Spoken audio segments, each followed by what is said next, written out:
I'm inclined to just. So swamps are very, very large. Lots of places for bodies to just disappear and never be found. Yeah, I am morally lax in a situation like this. What does our moral guiding compass say? Adam, is he on yet? Me? Yeah. By the compass. I mean, north is that direction. Aren't you playing a paladin? Maybe.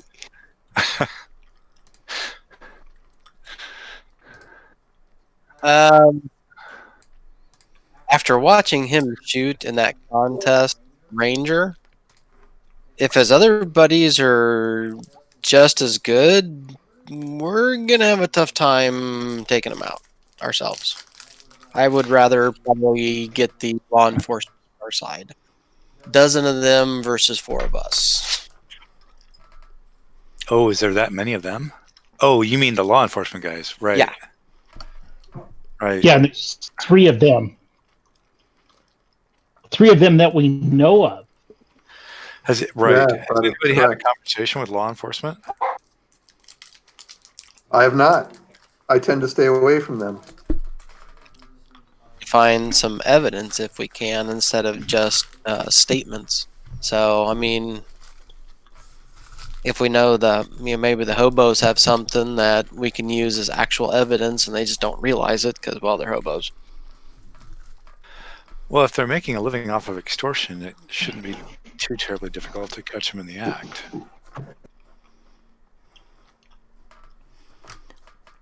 So do you guys want to go see if you can find something? Wow, I am not loading. Yeah, Lucha just loaded in, but yeah, you're not loading in. And Jen, I don't think we're hearing you in Discord.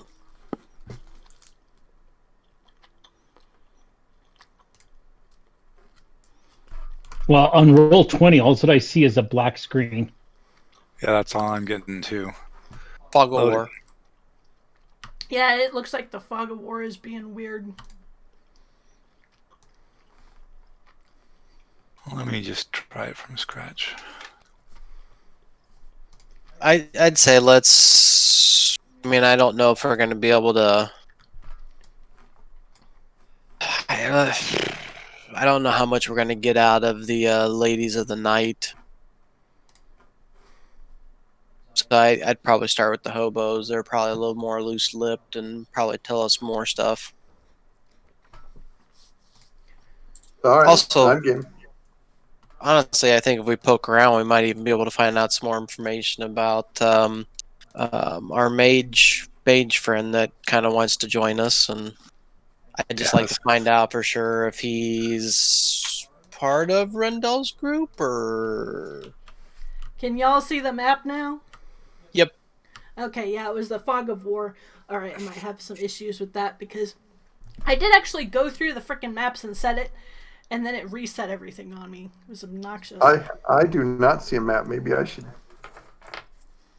I got a black spot on my screen.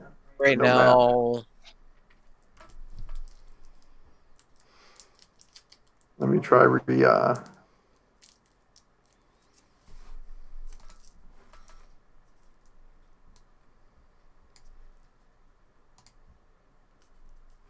Well, for a second there, I saw the castle and everything else, and now it's a black screen again. That's what I've got. Yeah, so that page launches just fine. The actual Soulstones splash screen, and I can see everybody who's logged on, et cetera, et cetera. It's when. Now I got the map. Now I have a map. Okay, let me launch game again and see what happens.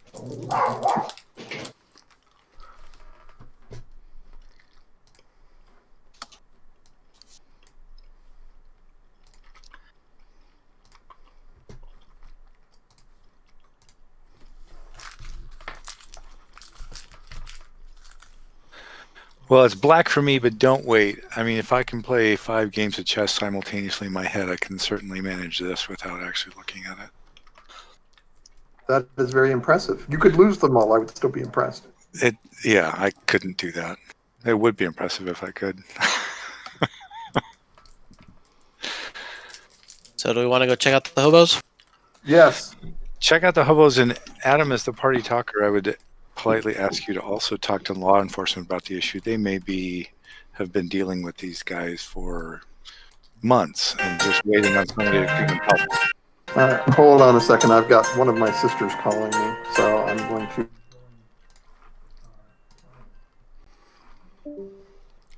Let's make a stop then over at the law enforcement first. They might Well, give us kind some of- hints if they have an active case and give us an idea of things to look for. They may even have a What? bounty on this guy or other people. All right, go ahead and type it in the party chat. And part of me is thinking I'm going to go talk to Dax and see if he knows anything about this guy. And I would suggest Ellendal go talk to the seedier side without law enforcement around, because the seedier side tends to get a little bit squirrely when law enforcement's around. But if it's one of their kind, they'll be a lot more loose.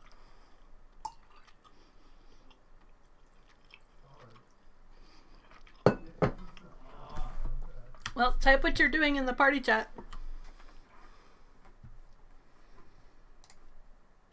Can you guys hear me at all? Yep. Yeah. Okay. There we go. Coming through loud and clear. Trying to see if I can find the dude's name.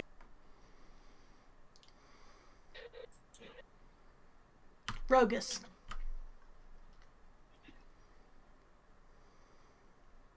Rogus, he's the sheriff, right? Yep. There we go.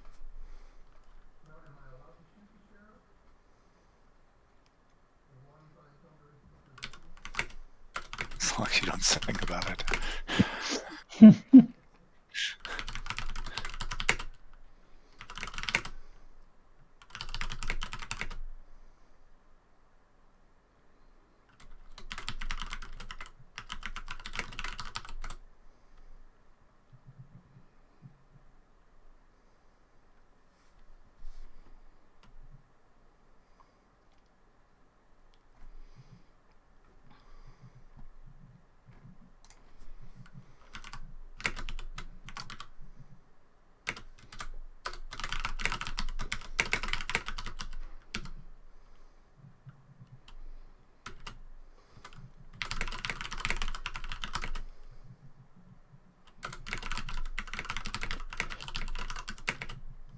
Hey, Ellendal, I think you need to turn down your or your voice sensitivity. We can hear you banging on the keyboards.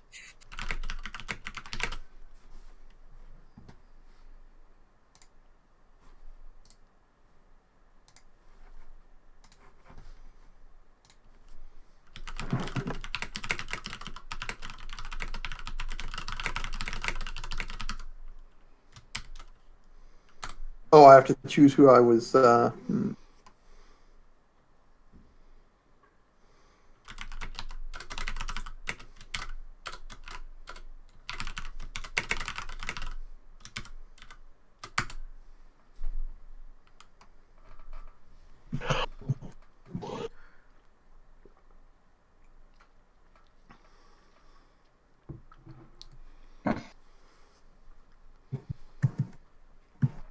And feel free to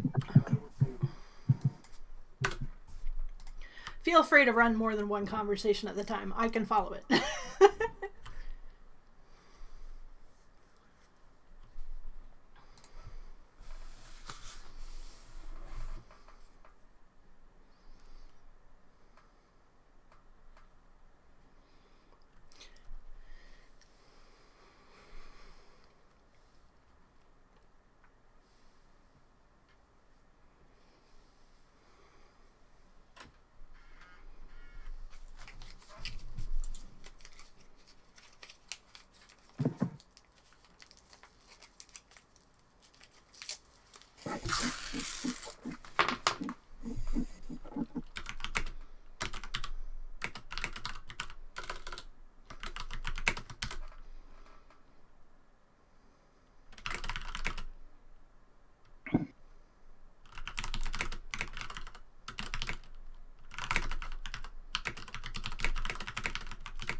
You don't have to. You don't have to do everything as an emote.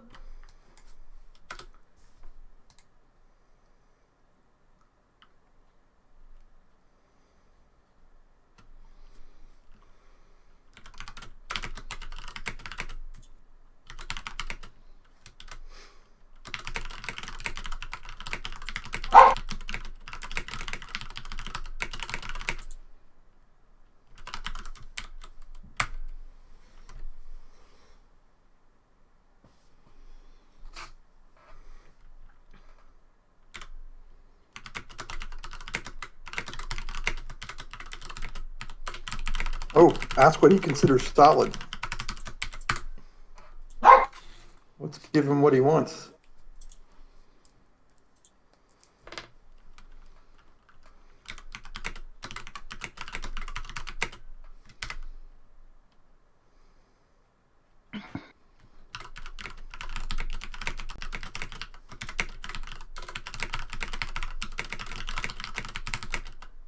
Plus, obviously, if we have to take things into our own hands, I think we'll be fine. Nobody's going to be looking too hard for him.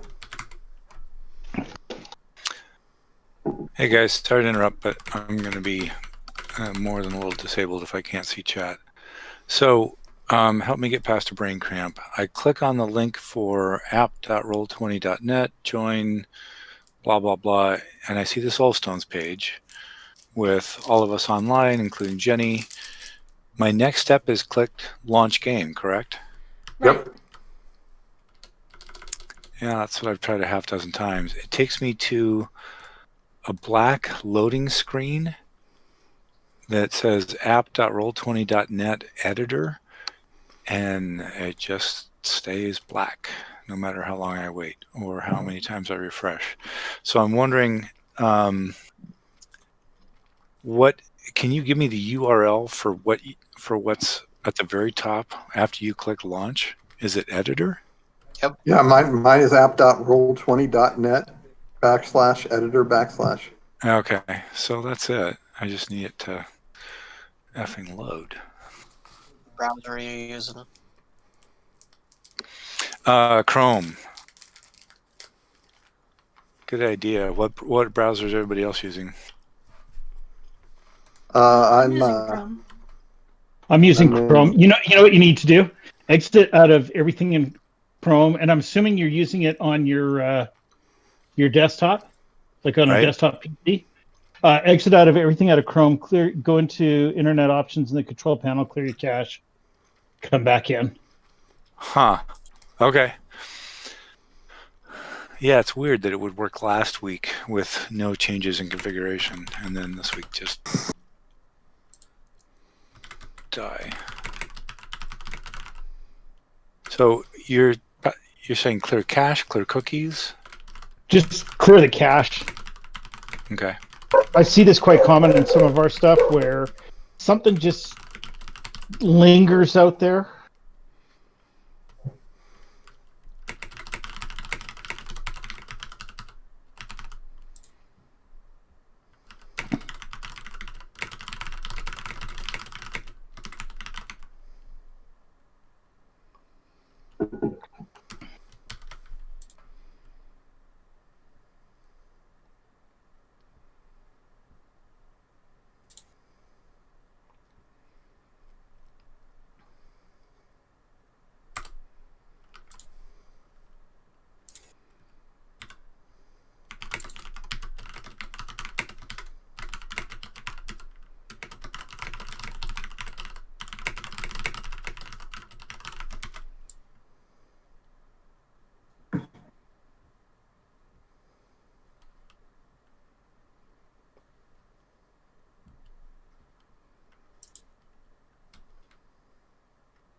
Are you loaded in yet, Dad? There he goes. Yes, I had to close all of the browser windows, and then it took me to a sign-in screen where I could sign in, and now it's letting me in. See, easy. Yeah, but now you're doubled. I'm hearing you twice. Yeah, you can. You have to like turn off your voice in the Roll20. Because Roll20 has a voice chat option also. I'm looking for it.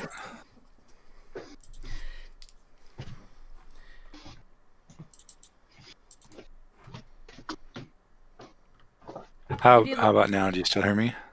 Twice, I mean? No, you're fine now. Okay.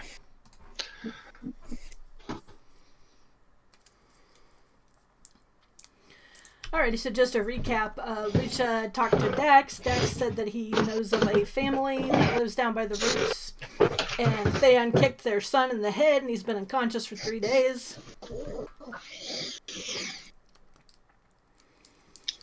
And Harold Crash was asking Rogus what would you consider solid evidence, and he said just a couple of witnesses or someone with actual injuries or something. Are you talking to someone on Discord?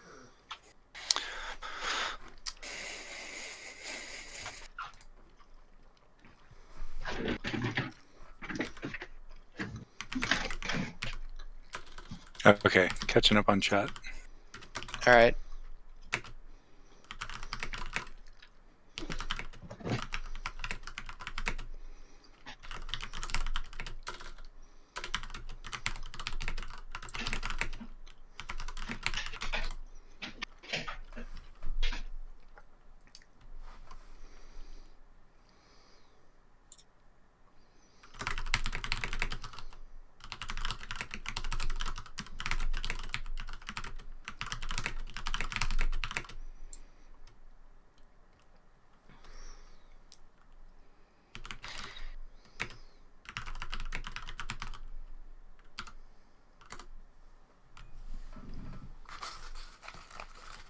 Okay, I'm caught up. Who wants to do what with regard to Rogus and his henchmen? So we Well, have a couple of things going on.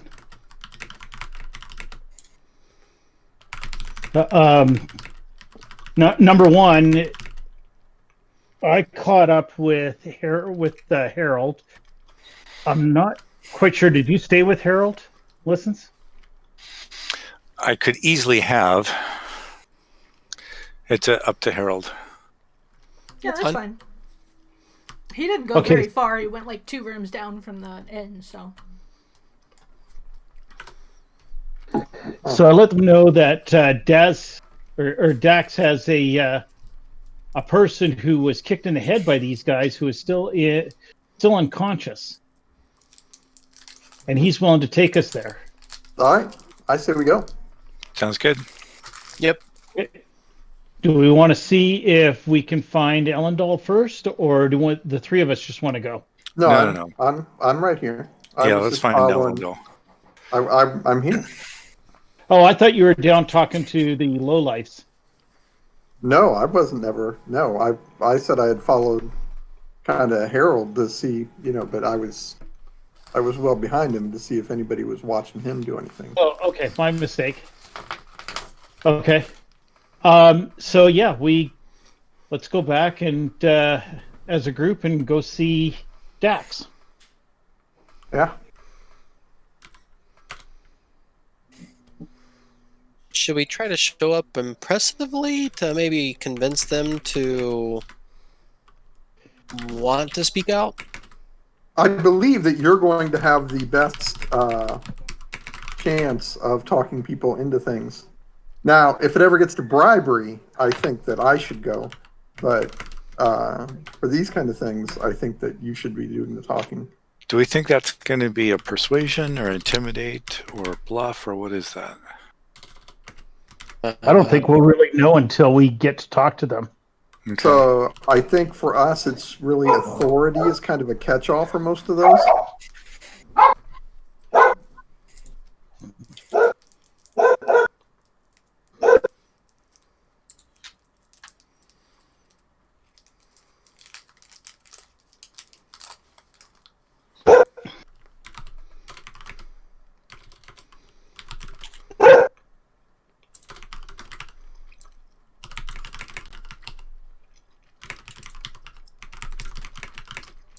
Okay, hold on a second, guys.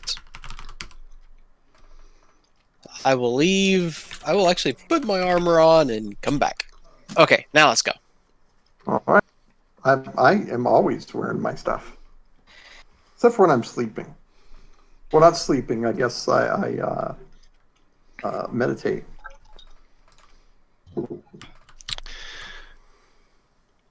Harold, what are your thoughts on having a grizzly bear for a mount? Too damn big. Okay. So is Vigan, is that the kid or is that somebody who's standing around the kid? As someone who's standing around the kid. Okay.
Does anybody want to make an authority check to try to calm this guy down? That would be Harold. I will aid in one. Is that a thing? Yeah, if you basically roll, and if you have a 10 or above, you give +2 to the main roller. Very good. Where's my authority? Well, then I'm good with that. I actually put points in that. Okay. That Close. was terrible. Minimum rolled a possible 10. roll. Yes, that was the least I could have gotten. Well, I appear to successfully aid. You forgot the D on the 20. Oh, brilliant. Except for that. I thought that looked a little weird. Okay. That's a little bit more believable.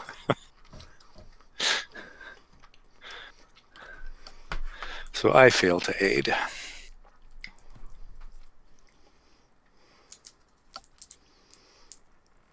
Oh my god. And how do we know what our authority changes are? Or It's one of your skills, fourth from the top. Just Based click on on it. Shaw. so Click I on get authority, and it'll auto roll like it did for me. If you have the sheet filled out, it will.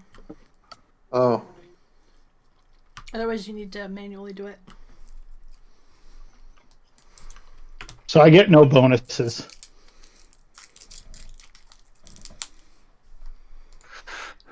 And Well- yet still you did better than anybody else. Yeah, since Lucha is the one actually doing the talking at this point, I'm going to say he's the primary. So you get a 19 because Harold Crash gave you a +2.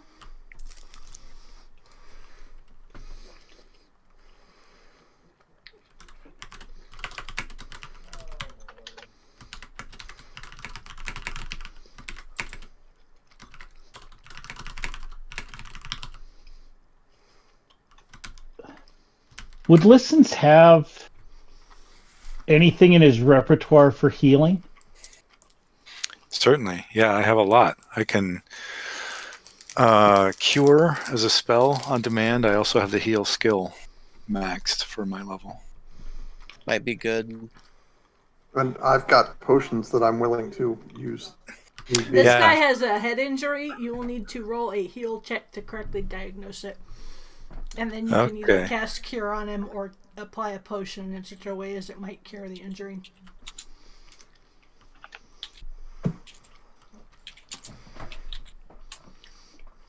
There you go.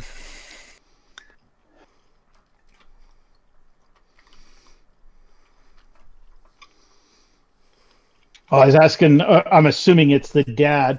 If he's going to allow us first.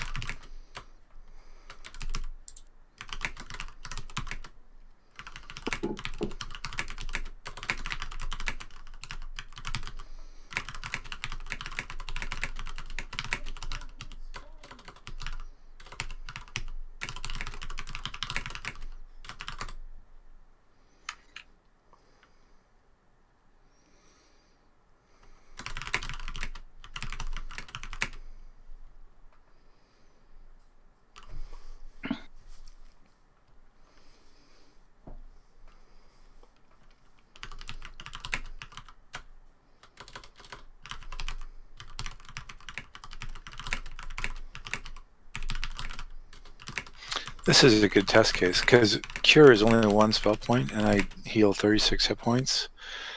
But this game has an injury system that I need to climb the learning curve on.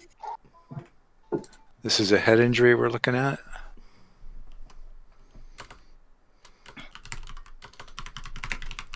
Yeah.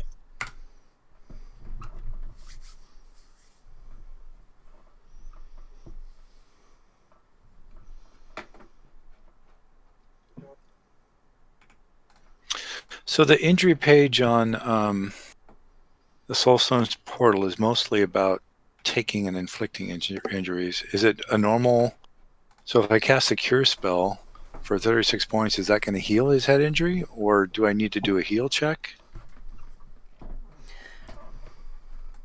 If you read the Cure spell, it says heals one injury to all locations or removes successfully diagnosed poison or disease condition. Ah, very good. Okay, so I'm going to try and cure his head injury. Hold on. Do we need to get the police here first before we cure the injury?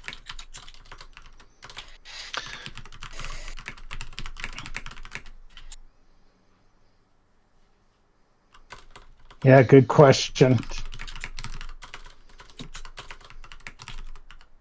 I'm going to go under some assumptions here that Listens has examined the wound and everything, knows that, there's a really good chance that he could cure this child.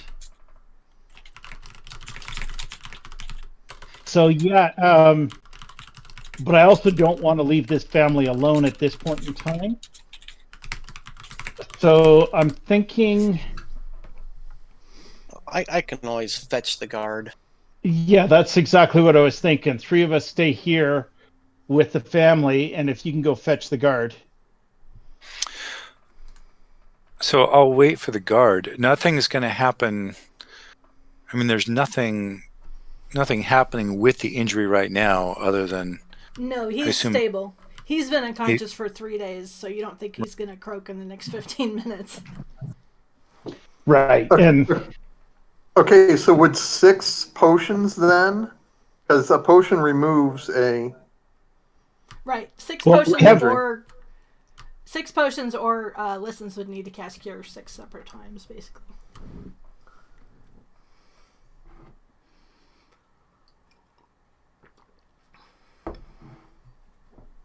So yeah, we'll wait for the constabulatory to come back.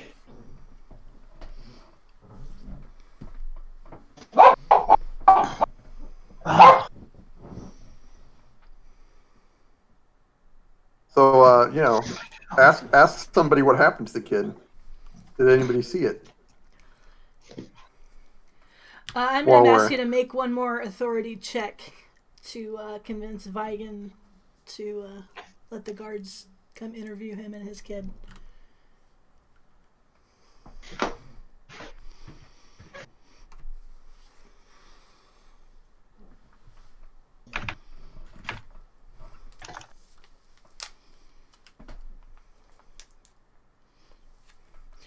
much better.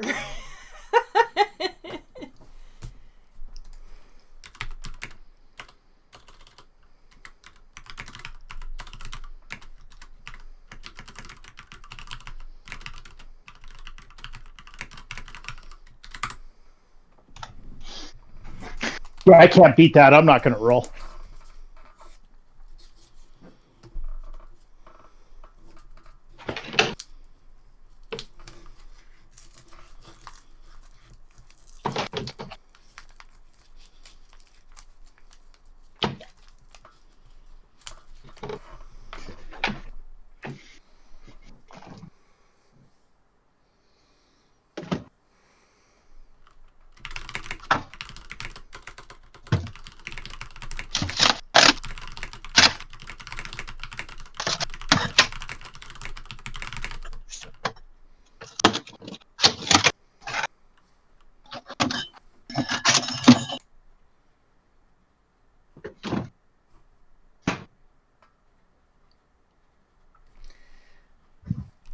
Okay, Litchi, you're making a lot of noise. Sorry. Grabbing something out of the fridge.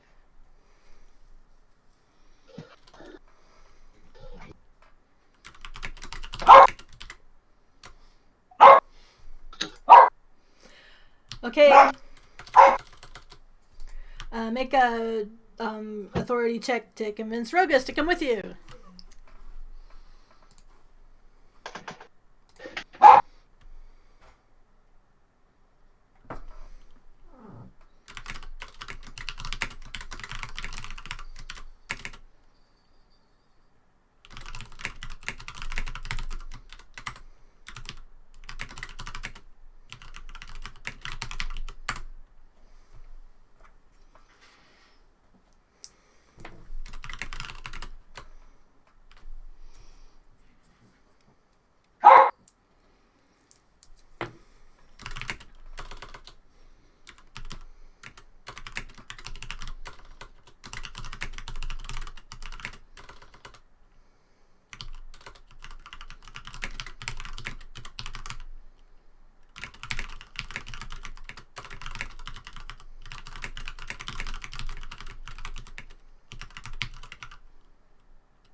Now, do we want to offer to help catch these guys? On that thought. Keep in mind, if the mayor gets involved, it's probably going to be a different deal.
Crap, I forgot what the guy's name is, the bad guy.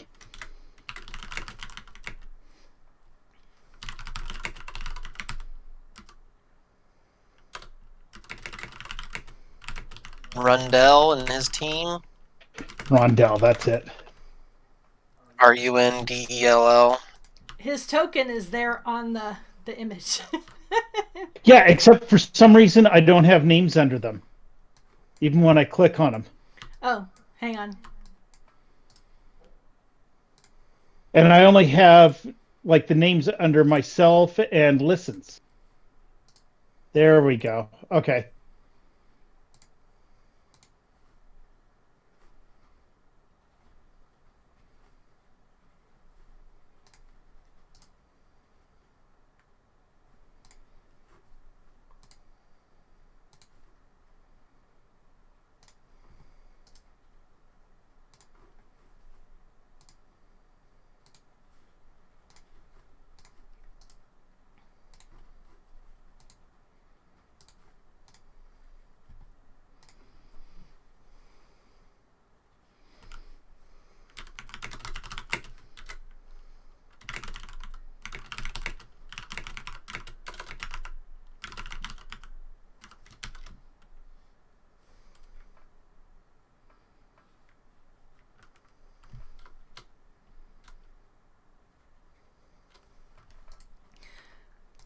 Make one more authority check.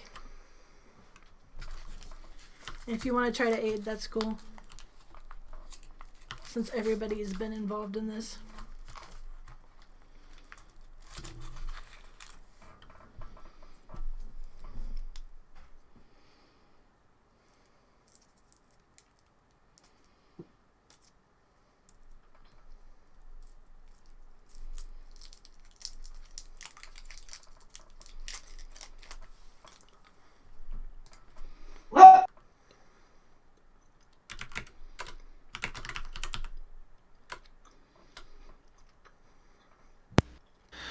If I understand correctly, that's my roll means that Adam gets a +2 on his roll. That's Yep. right.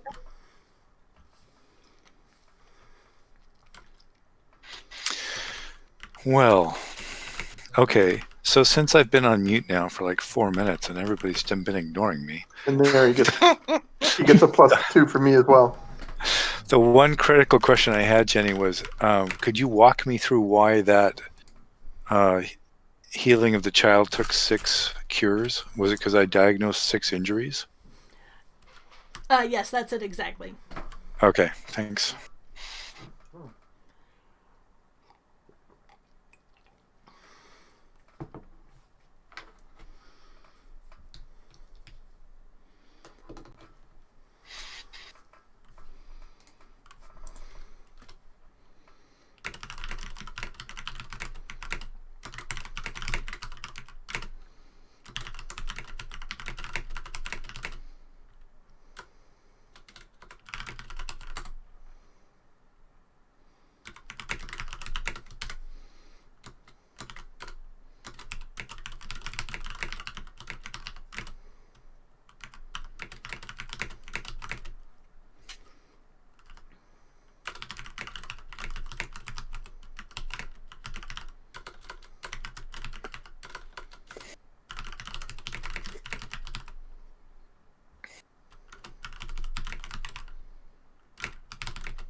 are any of the other people that live down here paying attention?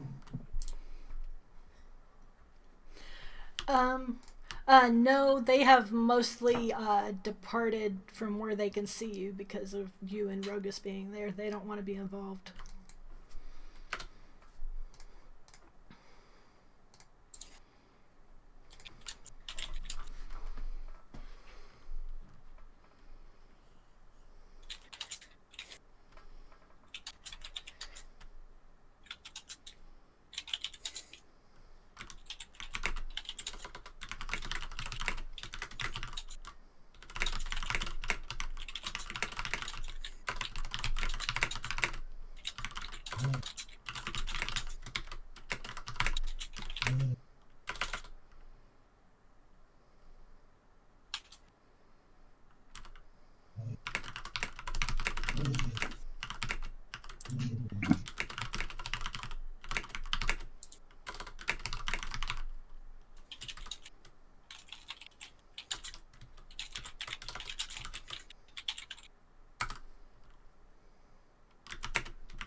Nice. That's right. Exactly where I was going to go.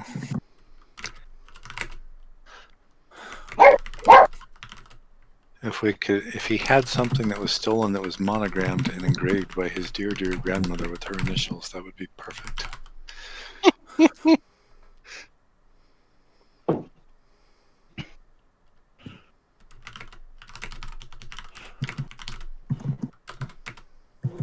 Maybe a locket with a picture inside of There the you family, one of the family members.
Do we know where these guys are at the moment? No, you do not. Nope. No, but I'm sure I caught their scent. I could track them pretty easy. I'm assuming.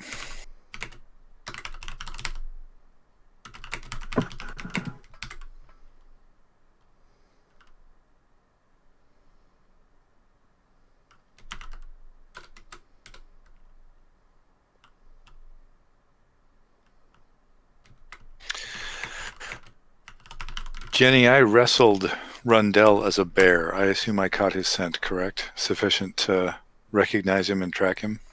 Yes. Okay. Do I have to be a bear or just anything with the scent? Anything with scent would be fine. Okay.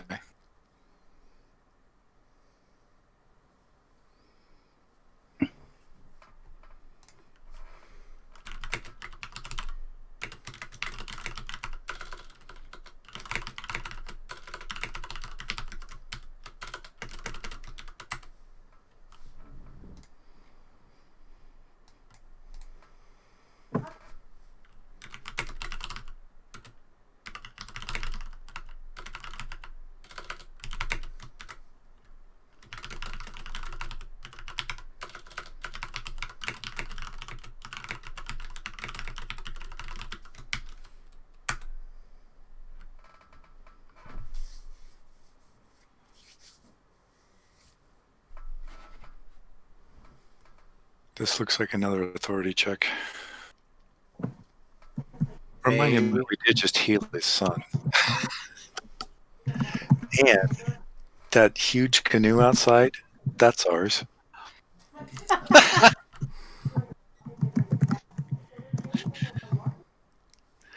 don't know what it takes to impress this guy.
I might have missed it, but does he have a wife? Yes. Or there was an older female that was by the bed. Yeah, his wife and his daughter. Yeah. Daughter's like 3.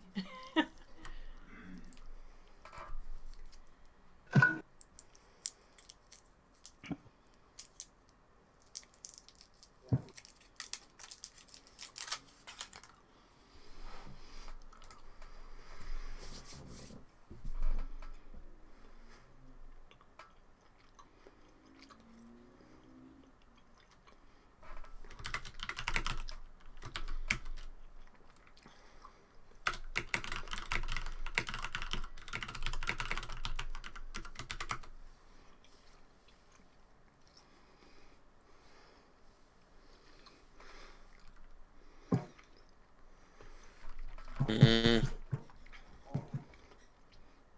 Elendal, make me, I don't know, like a wisdom check. Wisdom check on a rogue. This should be rich.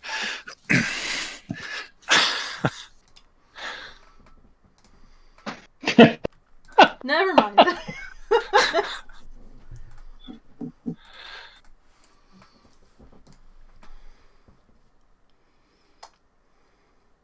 Now, did you want wisdom or perception? Wisdom. I know you said wisdom, but I wanted to make sure.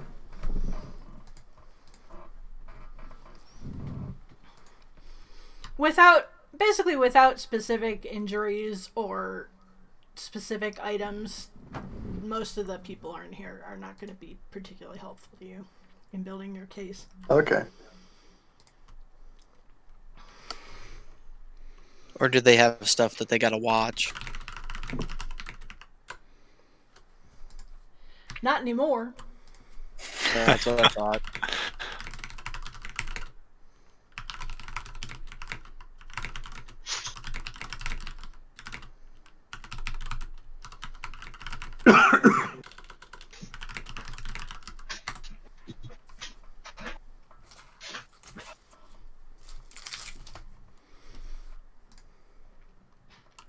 So was Listens going to try to help Rogus run down Rundle and crew? Absolutely. Yeah, in a grizzly bear form.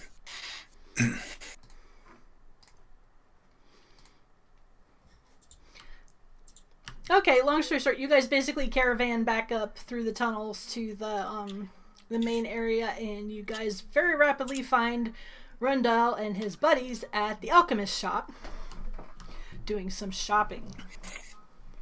Or you assume they're shopping, they're looking at the merchandise.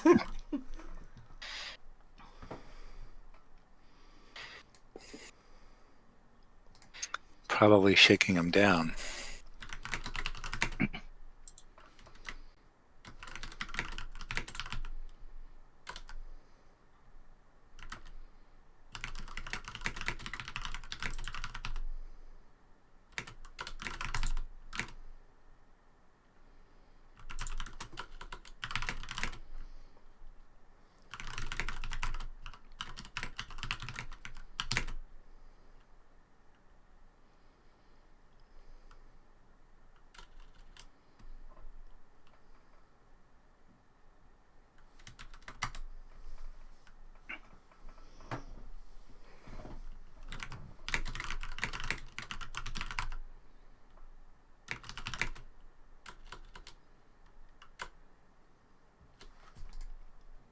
So I'm assuming you guys are kind of like all stopped right outside the door trying to figure out what to do next. Well, Because you can so see it all was three of them Rogus, there. and Rogus is there? Make me a perception check, actually, since you're there.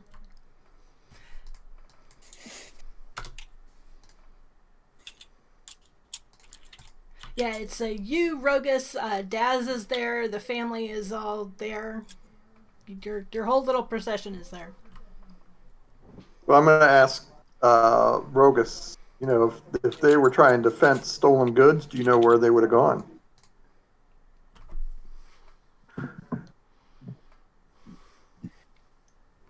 So we can try and get these people's stuff back.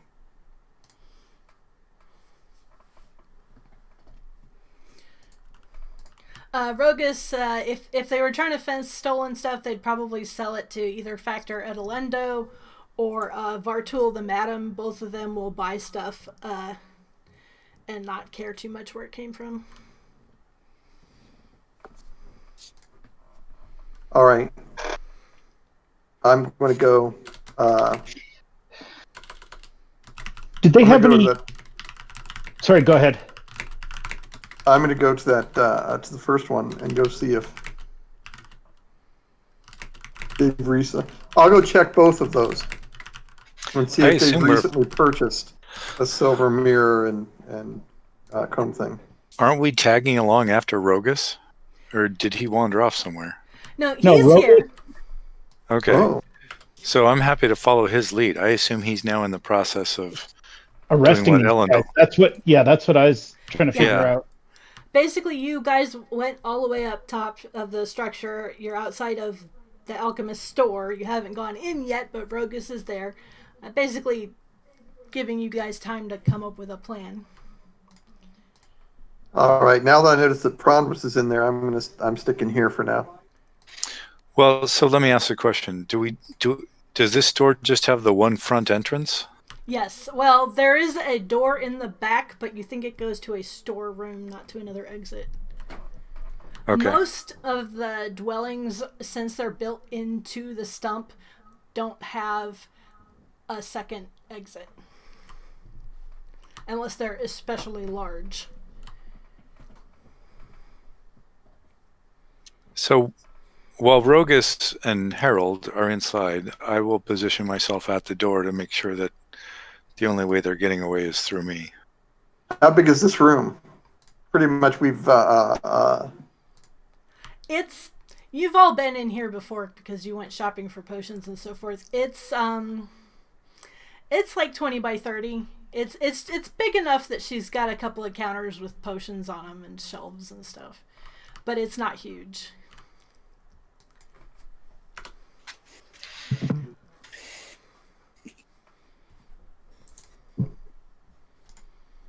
all right. If you're sticking at the door, Lucha, what are you going to do?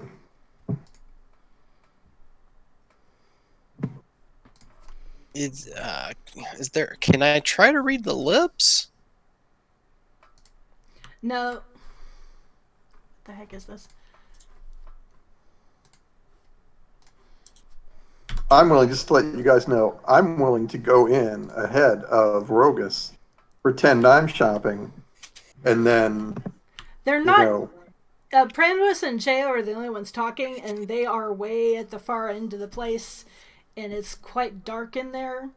And they're both facing away from you, so there's no way you could read their lips. So, Jen, you didn't realize that you had two dads, right? Because, yeah, I'm talking to myself, muted.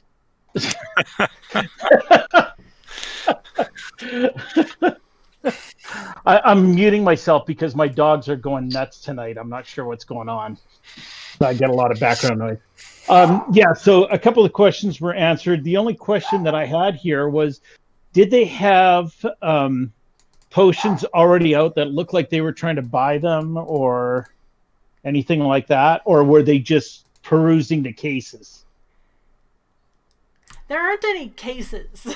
There's just tables with potions on them.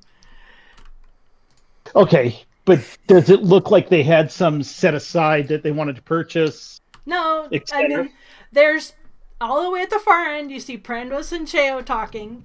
The other guys are just kind of standing around fidgeting. They're not doing anything. so, Okay. Lucha, do you have any crowd control? No, I do not. No single target? Nothing? No.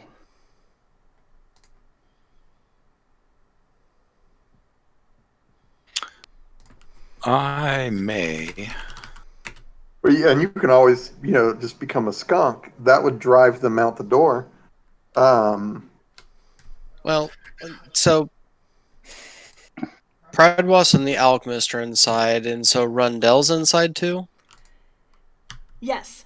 Prandos, Alchemist, Rundell, Thayan, and Enther are all inside the store. Gotcha. All right. They've been inside the store for the past 20 minutes. Can we all follow Rogus in? Yes, you can all follow Rogus in. Yeah. Socially, is it going to be okay for a bear to just wander in and slobber on the floor? Well, it's not a tremendously big room. There's not a lot of room between the tables full of potions, and if you knock one over, she's going to charge you for it. Yeah, I'll just stand right outside the door. Well, you can block it quite effectively, as it's about as big as you are. Yeah. So I guess I will go inside with Rogus. I will go inside with them as well. As will I.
Please, please, please let their next words be, "You'll never take me alive, Copper."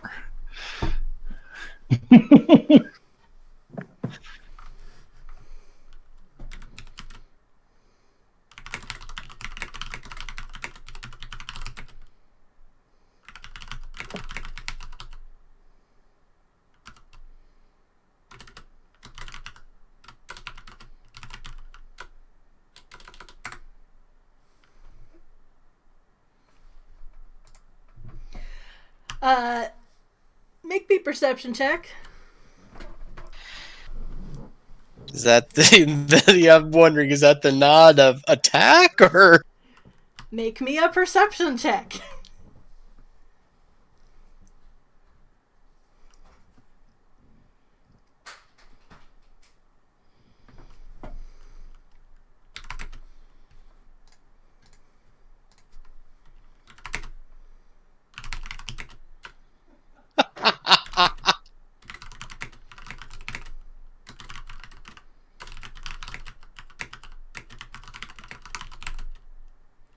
Man, I need to get new dice.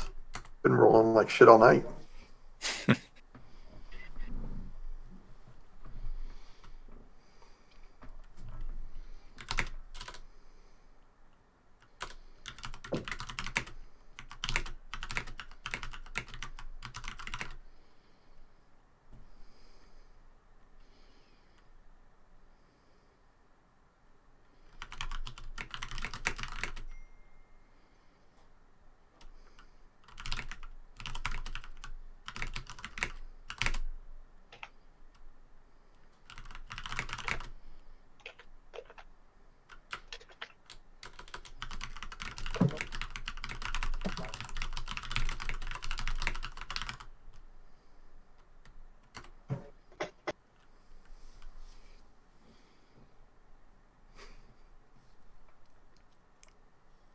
You're gonna You're gonna draw attention to her?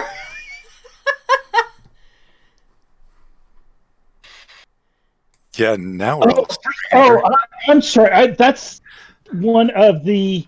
That's the vendors. alchemist. I'm Yeah, sorry. I thought that's it the was shop owner. one of her. Yeah. No, I'm not. But I will keep an eye on her. I don't know why I was thinking it was one of Rundell's people. Their names are right there. No, right now they're covered by my dice and I can't figure out how to move it. Oh, you click on the dice and it clears it. Okay.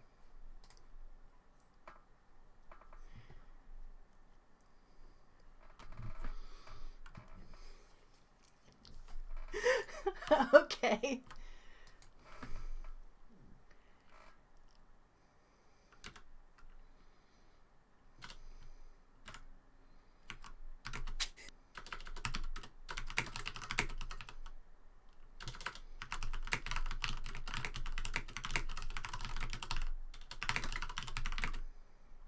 Who does she appear to be paying more attention to? Rundell and his group or us? Them. Okay. So much them. Would anyone like to make me a tactics check?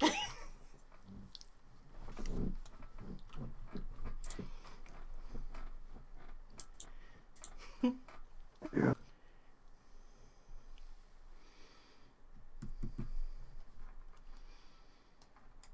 That makes no sense whatsoever. I didn't see it the first time, so the first one counts.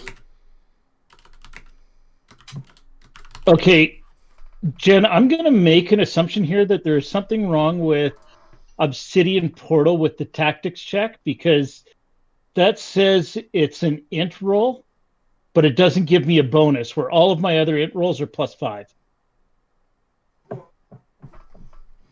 I probably just didn't write it down.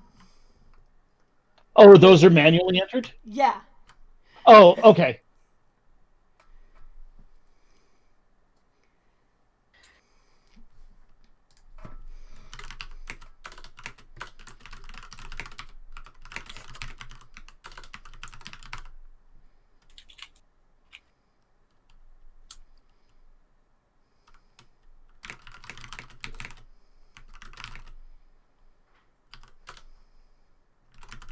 I want to say, essentially, if at all possible, I'm going to be a little bit behind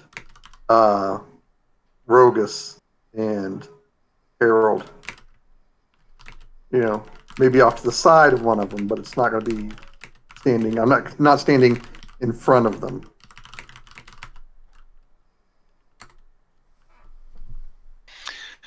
You said this was a small room, correct? It is not large. It's like 20 by 30. It's like the size of a living room. Very good. With you all in here and all the tables and stuff, there really isn't much room for anyone to move. Which is good because that kind of negates the archer. And I'm just going to basically tell you what Harold just learned. Child is like a level 12 alchemist. So basically, if anybody starts some shit in her store, they ain't walking out again. Yeah. She probably has enough alchemical bombs on hand to pretty much blow all of you to Kingdom Come. And Well, hopefully Well, those guys made the same tactics checks and will come along quietly. Does Rundell and his team have any weapons? yeah, they have their weapons. They don't really have enough room in here to draw them. But they follow Rogus outside, and I'm assuming you guys form like a little cordon around them, and he leads them up to Melina's house. Yeah, sure. Yep. Sounds good.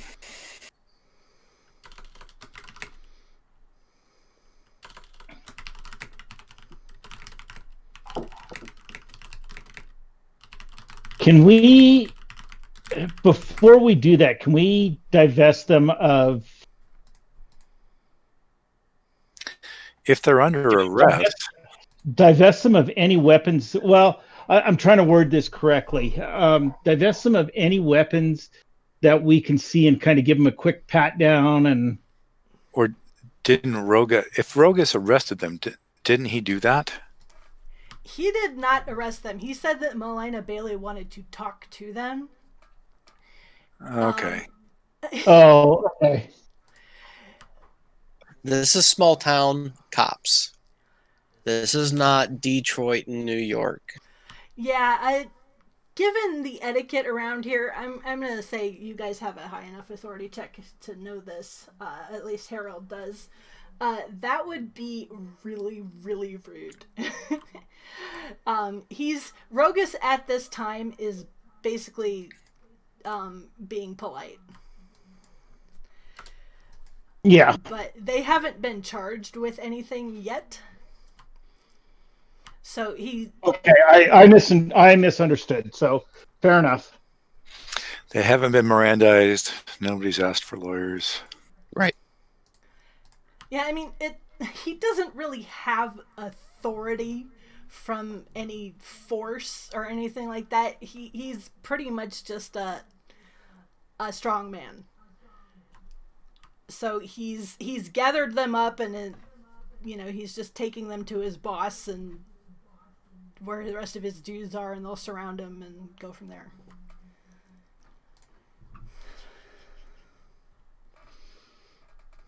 Sounds good. So, I may have missed it. What is the status of finding the silver mirror and the other piece from? I did not go. I stayed with you guys. Yeah.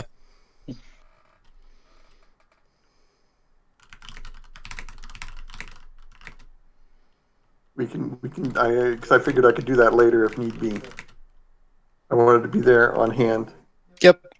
in case any untoward activity happened.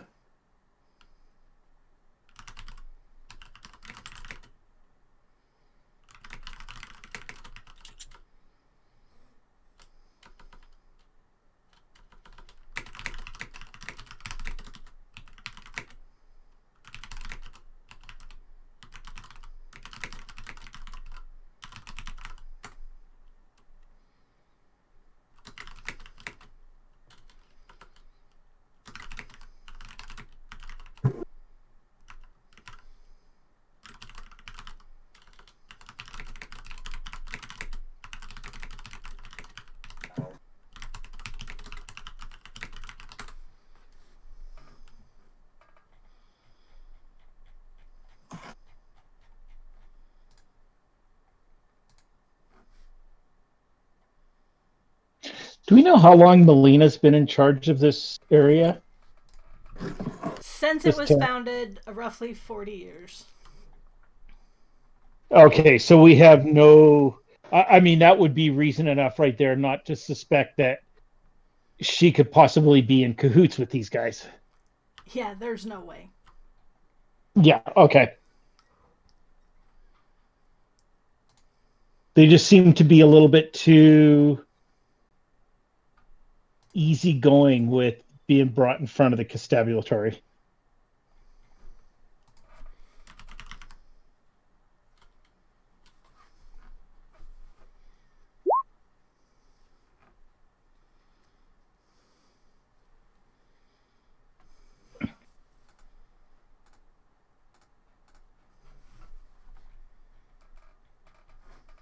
Foot cream?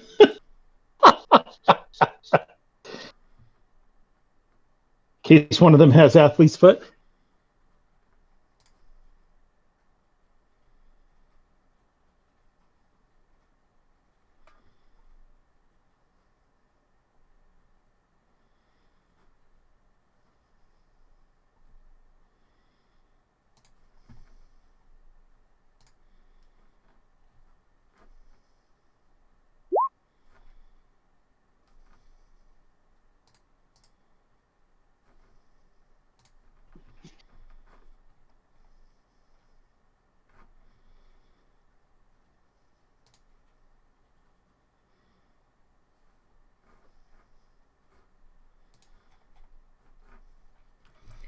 Sorry, hang on. I'm trying to bring up the picture I have of her.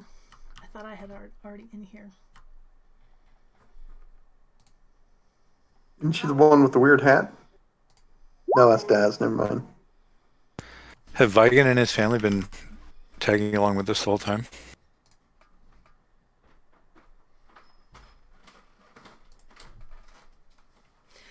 Yes. Okay.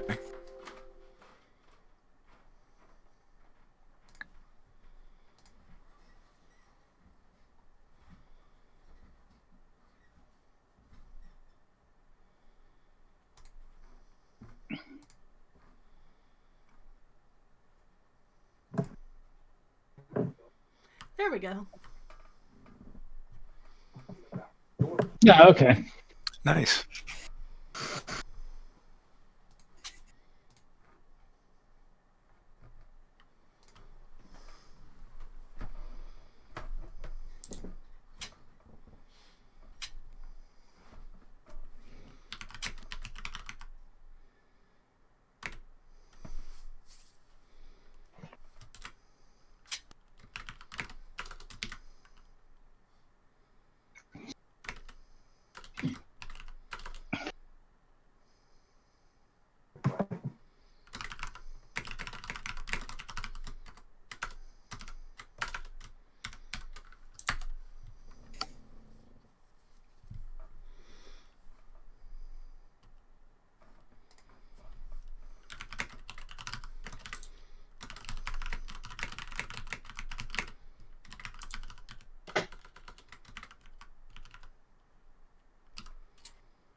Huh.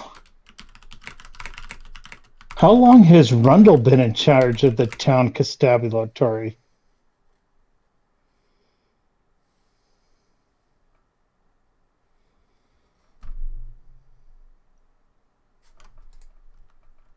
What? How long has Rundle been in, or Rogus been in charge of the constabulary? You don't know that. It's not common knowledge. Okay. He's been around for some years, though. Why is this important? I'm looking at this that these guys just seem to submit really, really easy. And then we see that There's a known level 12 alchemist in town. She could literally turn them all to stone in one round. They have no chance of fighting her. Okay, well, it's just when you said they shrugged and went, okay. I was thinking more along the lines that they had somebody on the inside that was going to give them an out. So when I see this, that, Rundell's about to say something, and It's Rogus just kind of possible, but jostles him. you don't have any information that would tend to indicate that. Okay. And that's kind of what I was trying to figure out.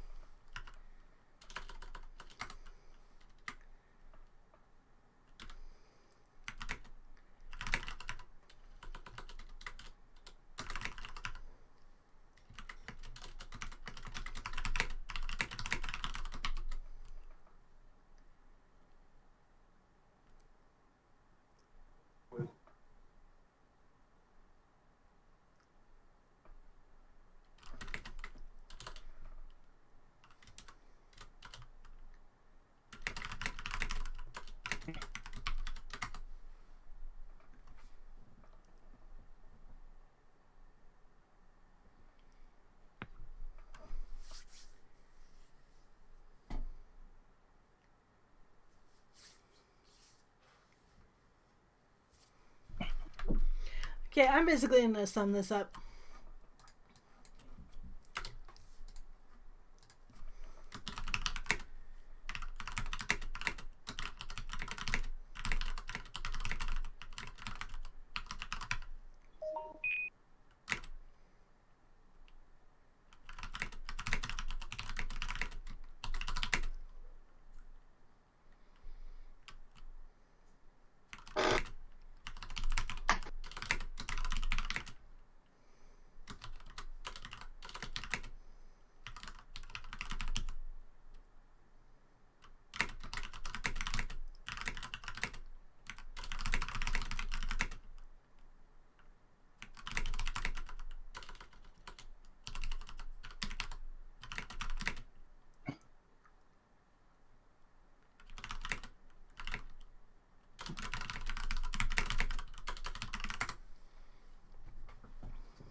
Yay.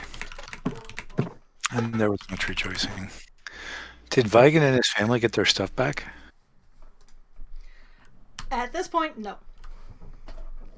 Now, when you say in prison, do we have any idea how long that's going to be? What's the story there?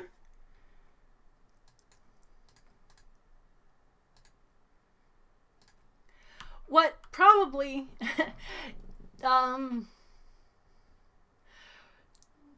that would be like a gossip check to figure that out. Can I just ask? Oh yeah, if you want to ask, you can. Ask in character, don't ask me, the GM.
Basically, she'll probably be able to hold them long enough that they won't be in your hair.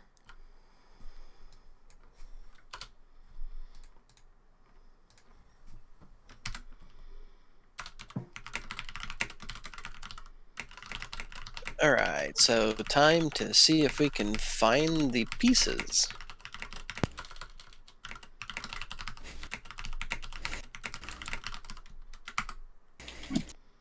All right, so we've made enemies who are going to become free soon enough. But they will be branded. I'm not sure if the branding is something that is visible and whether it can be healed.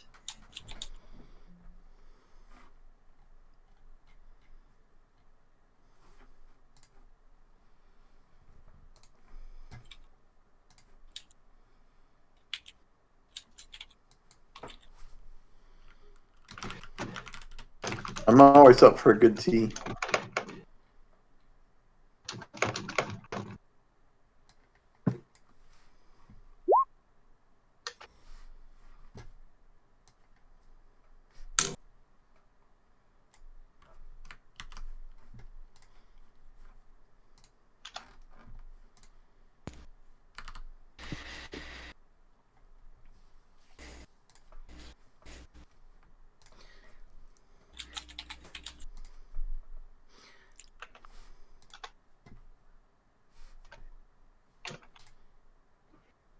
All right, we'll just do this quick because I'm sure we all want to get a move on here.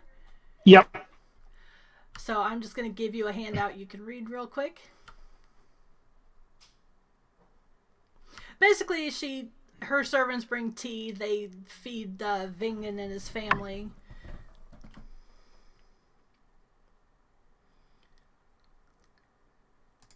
Okay, that alleviates my concern. And she tells you that while you're sitting there chatting with her, pretty much.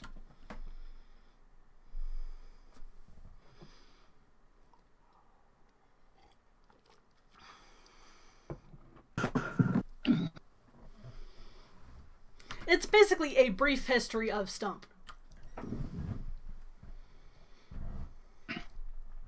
For the too long didn't read folks, she reveals to you that her husband, Arcasio Binlay, was turned to stone and lost somewhere in the swamp.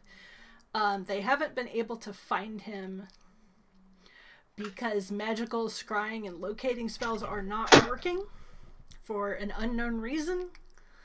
But she is under the impression that he left a cache of magical items somewhere nearby in the swamp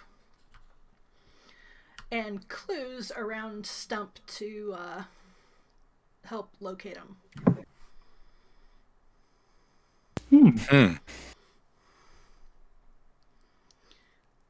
And if you'd all kindly make perception checks for me.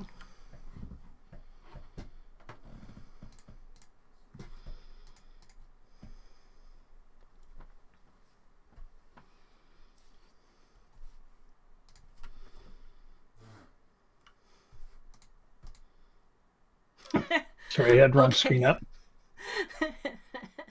Yeah, that's more than enough. This tea's great.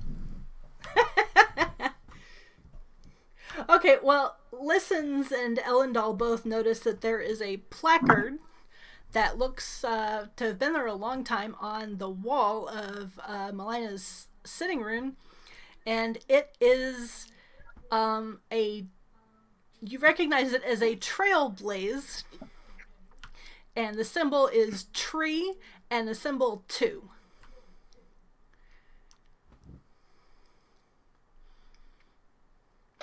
And, Elaborate on Trailblaze. It's the kind of marks that people put around when they are blazing a trail in the wilderness. They're, go here, here's where you can find water, turn left, look behind, that kind of thing. Very good. And down in the corner of the plaque is the number 3.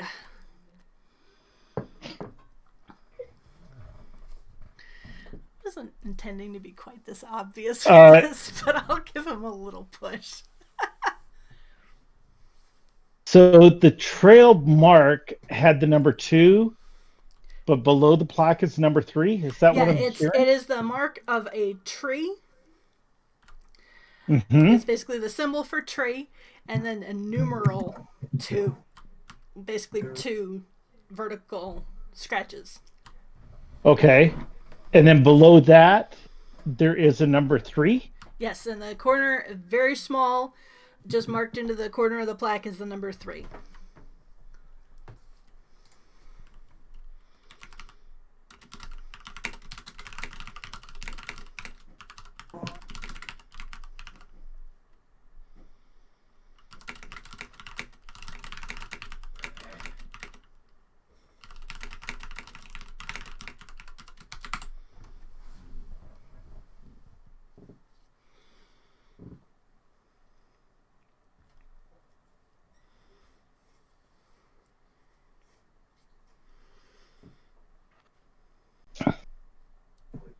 I'm curious as to what the number 3 stands for, but it's not. Doesn't really pop Roll an out what int it's for. check. Yeah. We probably ought to walk around the stump to see if we can find others. Give us some context.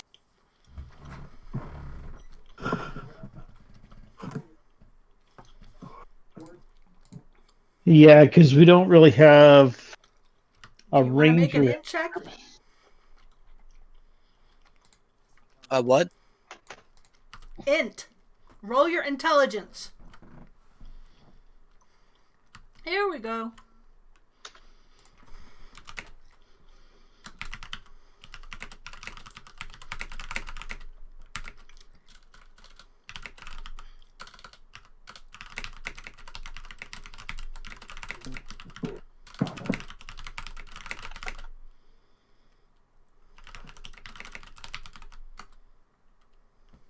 I just got to learn how to spell roll. Oh, wow. Bound to happen sooner or later.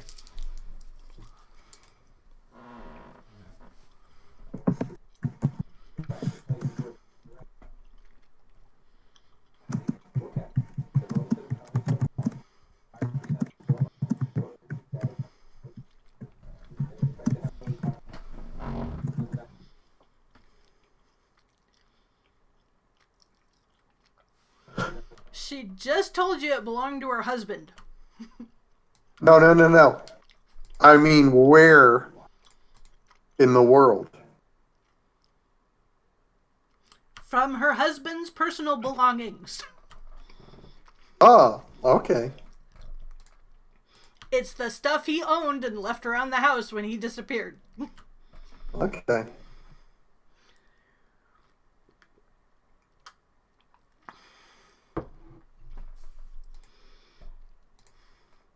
I was hoping it would be a clue for where we could start off looking for him. And if she had gotten it somewhere in the It in the it's very swamp. unlikely to be a clue as to where he personally is, because he left it behind, so he would have had to have known in advance where he was going to be dropped in the swamp, which is unlikely. You're right.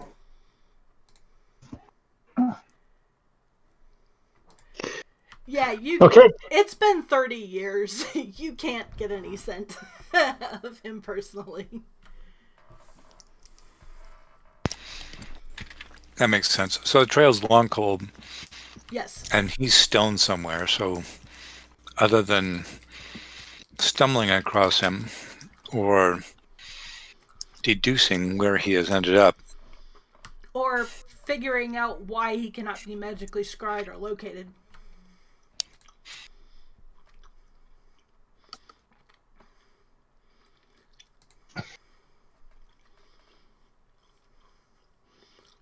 Because finding him with magic would be trivial. If it was working.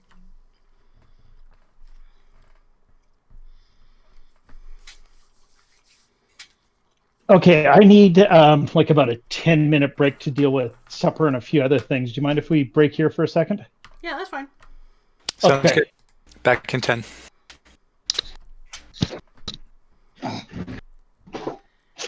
Alrighty.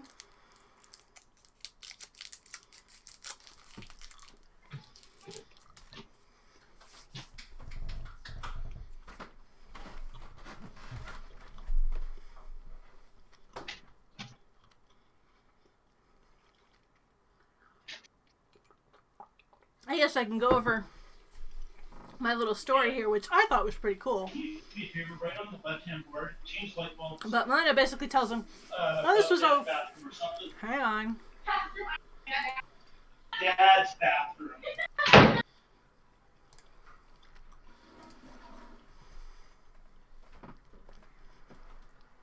This was 40 years ago when I was just a girl and new married.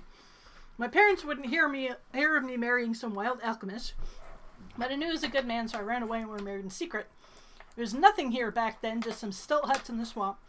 But he had invented a formula for growing ironwood trees to sell to Elfholm and Polis. The Mincor family had a monopoly on the franchise at the time, using a laborious conversion process on dead wood, so ironwood was really expensive. They claimed that if you transmuted the wood in the sapling, the tree couldn't be cut, but Arcasio knew better and started his plantation out here in the swamp. Well, the Mincors got wind of it and sent their boys to start sabotaging our plantation. When Arcasio tried to chase them off, they started bribing the gnomes and kobolds in the swamp to harass our traders and suppliers. Still, I thought things would come out all right. We were holding on barely, and the elves purchased a large shipment. Mincor sent his men into the elven city to burn down the warehouse. Can you imagine it? There was an enormous fight, a large part of the city burned down, and the elves complained to Polis. Surprise, surprise, the Mincors had plenty of friends in the Patrician Council, and my poor husband was ordered to stop production and turn his plantation over to the Mincors. But the Mincors didn't understand his process for cutting the grown trees, so sale fell almost completely off. The elves, who were the largest customers, started to complain again, but Arcasio refused to sell his process. So Service Mincor proposed a contest to determine who got the franchise. Arcasio agreed, and they set out to magically grow the largest ironwood tree in 1 year. I won't bore you with the details, but Arcasio was absolutely going to win. Witness the ridiculously huge stump. His alchemy was second to none. You can ask Cheo if you like. They were great friends, although the two of us have never gotten along. But right before the contest was about to end, thousands of giant beavers came out of the swamp and chewed the tree down, leaving only the stump. Arcasio and his workers tried to fight them off, but somehow in the fighting, Arcasio was turned to stone and dropped into the swamp somewhere. He's still alive, she believes, just transformed to stone, but we've never been able to find where they dropped him. He used to wear an amulet that protected him from locating magic, and it must still be working because no one can find him. And here I am, an old woman, running this poor village in the middle of nowhere, while the Mincors are rich from taking away Arcasio's masterwork a bit at a time. Oh well, mustn't indulge in self-pity. I appreciate you taking the time to listen to an old woman. There might be something to interest you, though. See, Arcasio knew things might go bad, so he left a cache of magical items somewhere out in the swamp. Supposedly there's a map that'll lead you there, but I've never been able to figure it out. Ask around. Maybe the other people who knew him can give you some clues.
can't people use push to talk?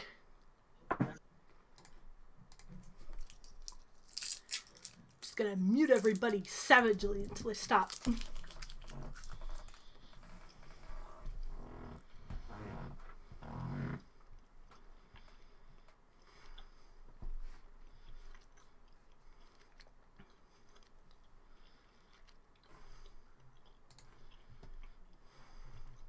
I feel like I need some music or something.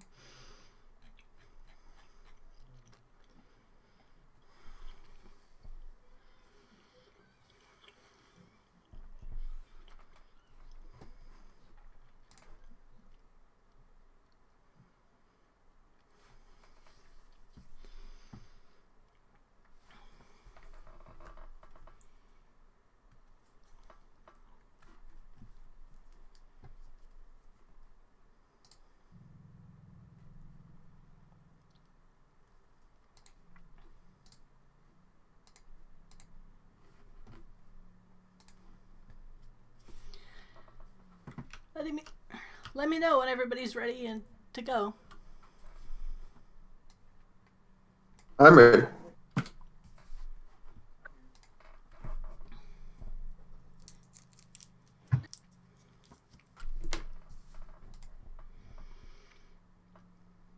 Alrighty, so from what I understand, we basically got a couple of things going on here.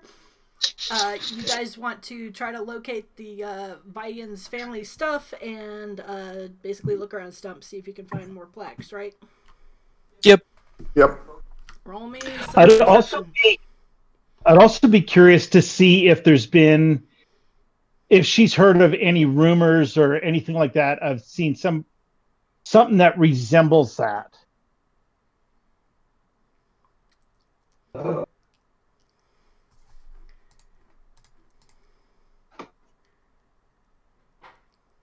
You know, is somebody out in the swamp and says, "Oh, I could have sworn I saw something that looked like that down south or up north or east or west or whatever." This is the mayor of the city. She doesn't do gossip. You want to ask the other people in the town. But it is her husband, and that would be something that, you know, a wife would take interest in. She doesn't go around gossiping with the other townspeople or visit their houses much. They come to her when she wants to talk to them. Right, but that's kind of what I was wondering, whether anybody had said anything to her or anything else. But what you're saying is that to this point, nope.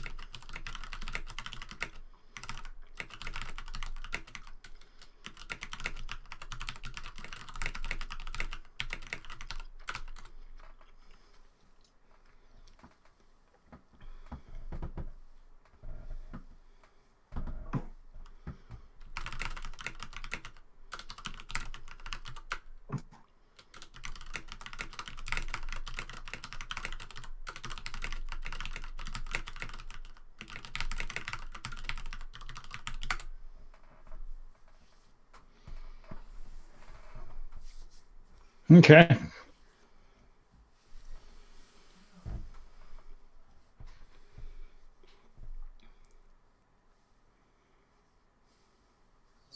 Towning we will go. Actually, I'm going to let you guys go discover town gossip. And I'm going to go have a chat with the local fish and the local alligators and the local birds and see if anybody has seen a statue of a human somewhere out in the swamp. Ooh, good idea. Yeah, I was actually wondering whether you could talk to animals. I can talk to animals of the same type that I am currently wild shaped into. Right. Just, you know, while you're in fish, please don't get attacked by an alligator. Yeah. Well, I'll be a gar. I am going to call that a wild empathy roll. Okay. Looking up wild empathy. And those going about the town, you can roll me either gossip or perception. Both for looking for Vigan stuff and for looking for more placards.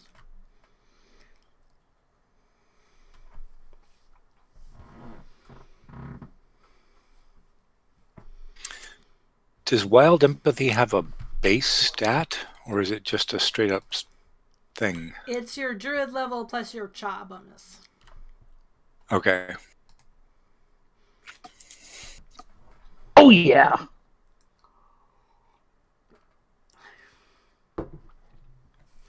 You're wasting all your good rolls here.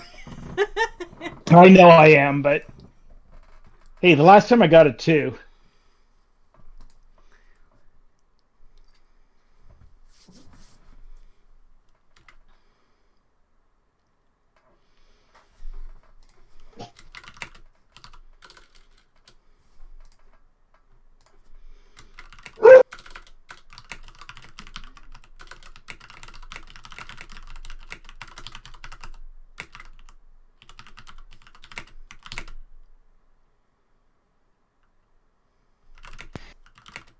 Well,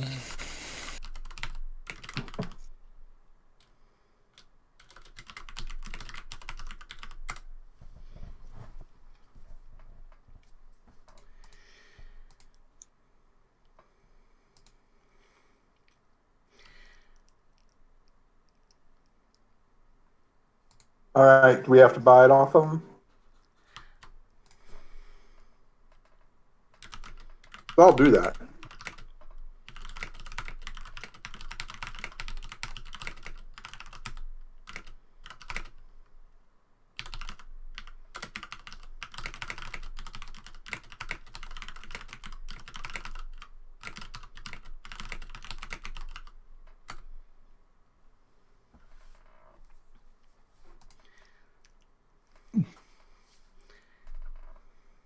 Yeah, what's their take when we explain that these are stolen items?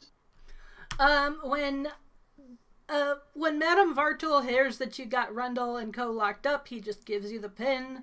Factor Italendo seems less interested, but he finally decides to disgorge it to you guys.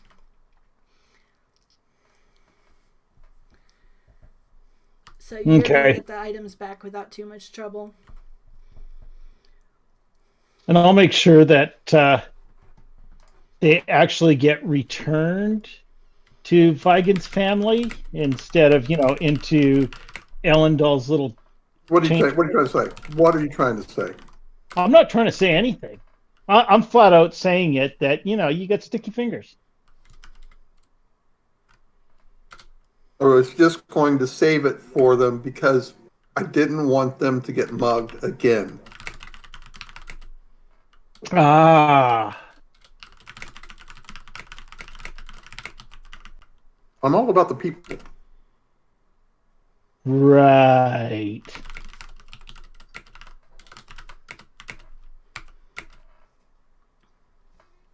So yeah, we'll make sure it gets, just to kind of help move things along for that. We'll make sure it gets back to Vigan and his family. Do we find any rhyme or reason to the plaques that we find? Well, let me finish typing it up. Now, let's get the plaques out. Let me finish typing them up. I'm guessing that the number in the bottom right, so we've got one with a 3, one with a 6. I'm guessing that's them in sequence. Yep. The fish know nothing of any human statues, and the geography of the swamp is such that it is probably completely buried in muck by now, and has been for several years.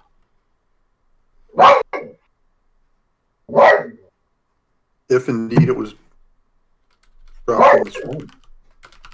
Could be anywhere.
Okay, so we got 1, 2, 3, and 6. We need 4 and 5.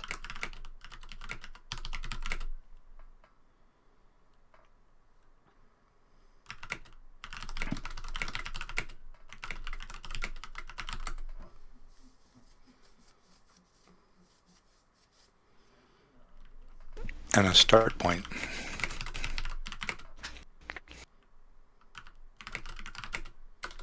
Well, the first one, the madam, has a plaque mark 1 on his wall. Vaunt the madam has. Okay, well, we know something about their people there. They're transgender. He's Vaunt not trans. He is a dwarf. He doesn't like being called a pimp, so all of his girls call him the madam. Okay. Has a plaque with 1 on his wall. It shows a sign to the river south.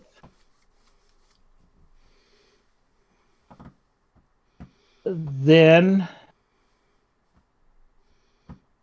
it shows a river branch goes left. Find 2 trees. And then go 2 up trees. Turn Is right at somebody, the large is somebody stone. writing this down? Yes, Jenny is right there.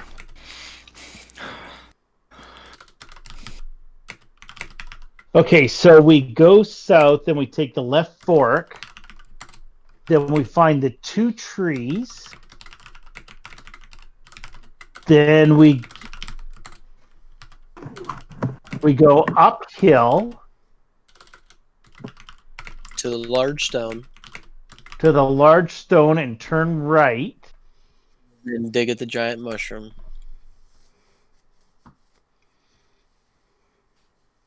There we go.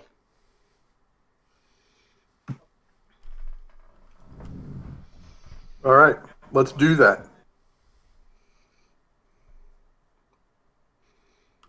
Are you gonna get Daz and take him with you? I suppose we can do that now. I think the threat of something happening with him, and it doesn't seem that he's really done anything nefarious. It's just been carelessness. And I think once he's away from the alcohol and everything else, he may change his ways. Any other thoughts? Well, I guess I'm gonna have to leave this barrel of wine behind, but other than that, good. Wilderness is not typically used as a cure for alcoholism. I'm expecting some combination of misbehavior and DTs and him bringing along stuff to keep himself supplied. I mean, come on. I mean, Blair Witch showed us exactly what happens when someone's detoxing in the woods. We'll be fine. What's the worst that could happen? Yes, given your heal skill, you can just tell that he is like he is not super drunk at the moment. Melina doesn't pay him in money. She basically runs a tab with Jeb the Tavern Keeper for him. But he often manages to cage drinks off of, people who don't know any better. So it's very likely he's gonna get DTs and stuff.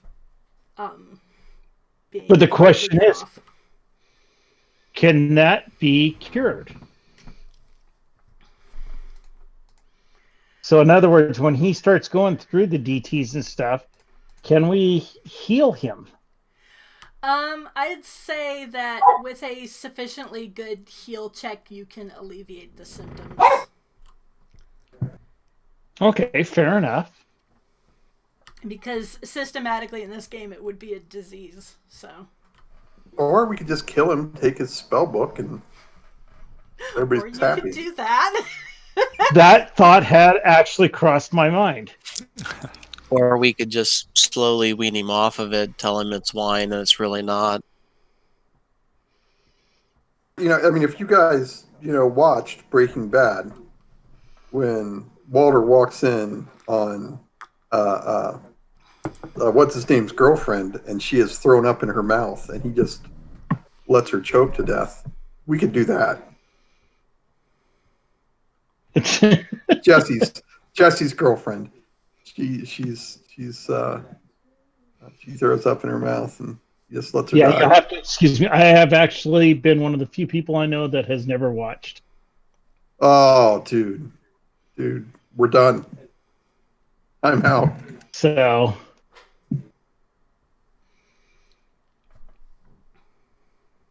I So, vote for giving any- him a shot.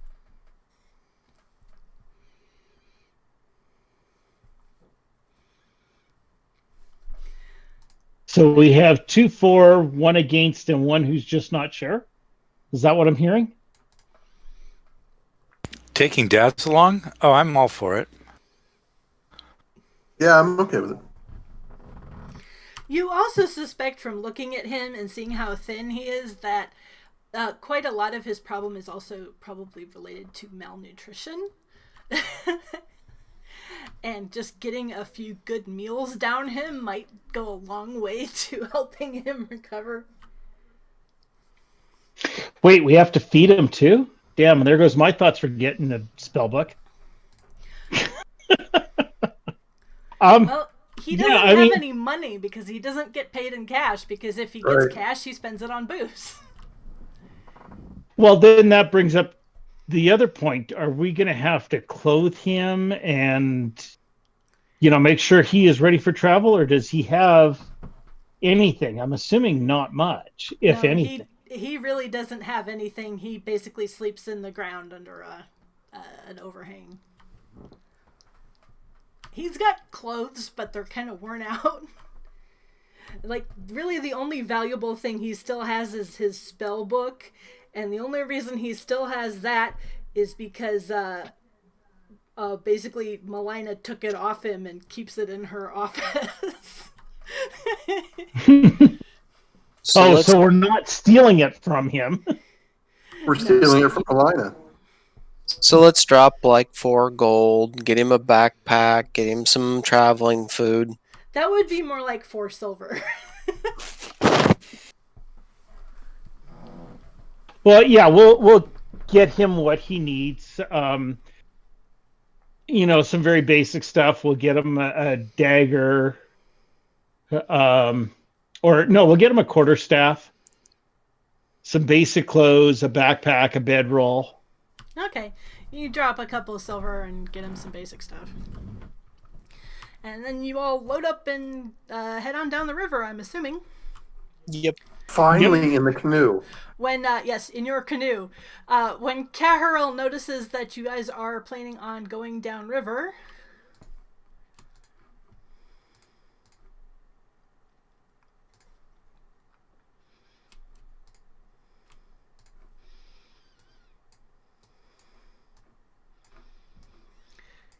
he gives you a hand-drawn map of the branches of the river to give you some idea of what you're looking at.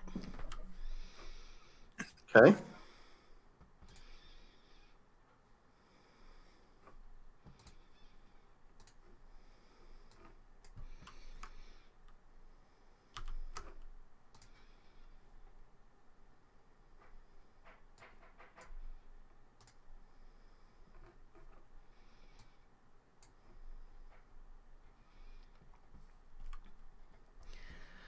So roughly, Stump is up here. I have a black screen. Fog of War. Oh, it's doing the fog of war. This is really obnoxious.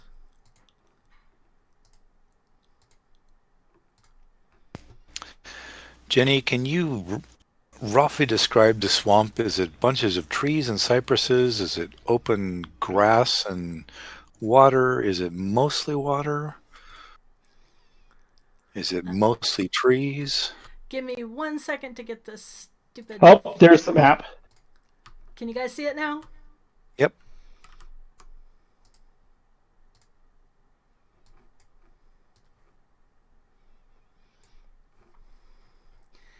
And I have a canoe somewhere here for you guys. Or at least a boat of some kind.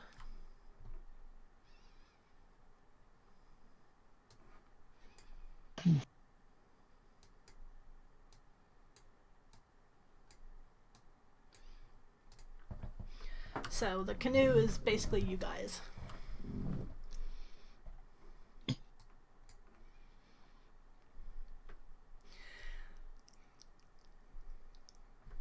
All right. Well, let's go down the river and then turn right at the Just first out of branch. curiosity, um, do Okay, we I have? made a typo. uh,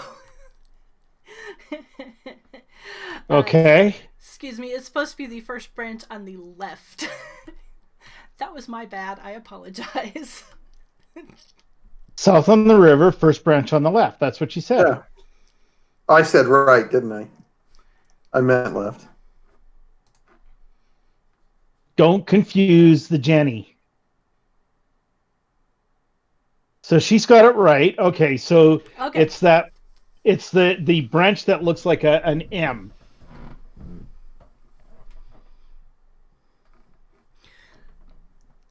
All right, so you guys go down the river. Okay, kids, just to let you know, I'm going to be soaring overhead as an eagle. If you hear anything from me, any vocalization whatsoever, it means stop the canoe so I can come down and talk to you. Oh, good plan. Gotcha. No news is good news. Okay. And I'm going to assume that you're going to keep the canoe within sight. Yeah, probably directly overhead most of the time. I mean, And you asked me to describe the swamp. It is massive trees, hundreds of feet tall. Most of it, basically, it is very difficult to tell exactly where the river and the river ends and the land begins. Most of the area just next to the river is boggy. If you get out of the boat, you will sink. Some of it's under an inch or two of water. And okay, so is it practical to keep an eye on the boat and the river ahead as a bird, or should I be something else more high but level? you can't go super high. Okay. The trees have really wide canopies, but they're also very tall. So there's enough clear space for you to fly under the main canopy and still scout. Okay. All right, so you guys go down river for about 3 hours. And I need listens to make me a perception check.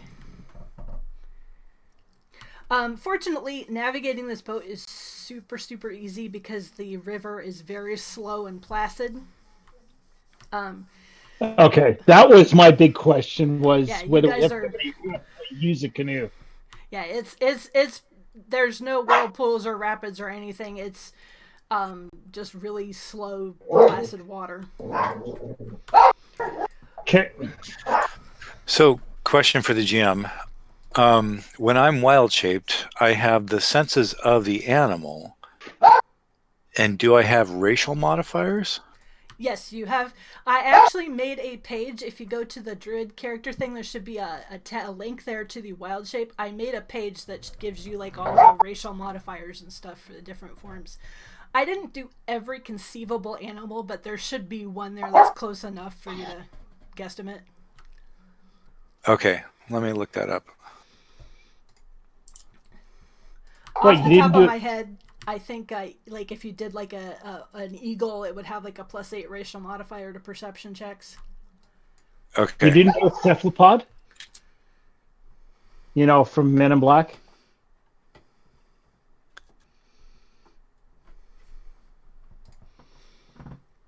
Nice.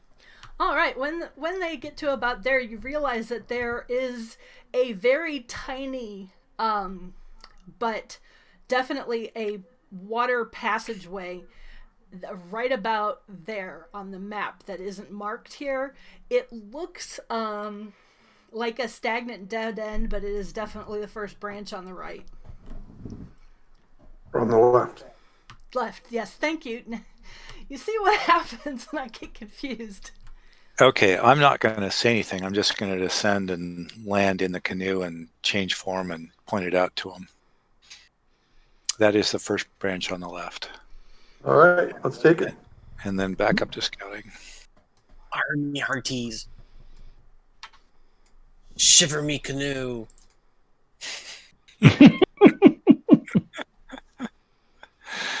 Yeah, the You things do those are you not do that when you get too much water in the canoe. those are not oars on either side. Those are actually planks. All right, so you guys turn into this branch. It is just barely deep enough for you to take the canoe, but it's really slow going.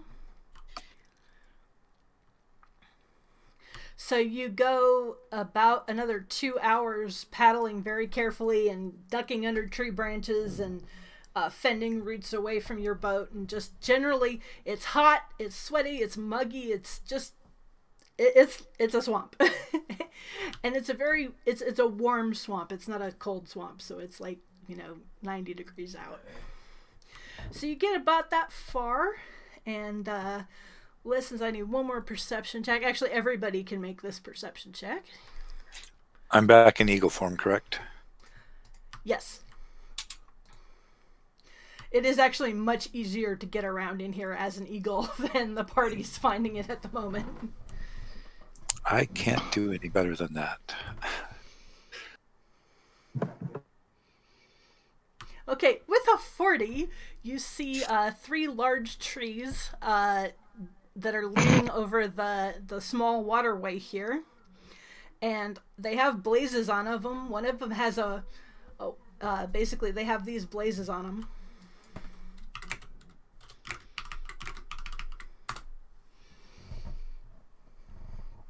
And is carved into the tree at about the 20-foot above the ground mark. Very good. Land in the canoe, point it out.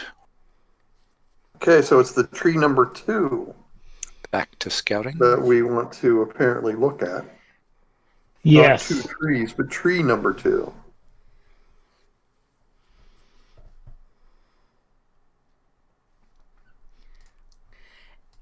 And basically the tree number 2 is off to the side of the water. You will need to get out of the canoe to continue from here. Is there a place to pull the canoe in where it's safe ground? I mean, I see that we're supposed to go uphill from here. I will need a survival check for that because it is super boggy here.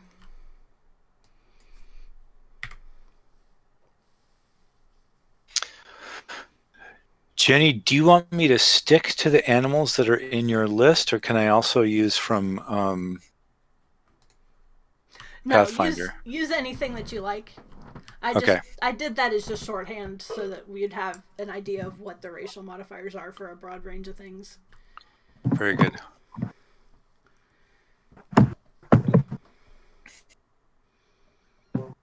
We all die.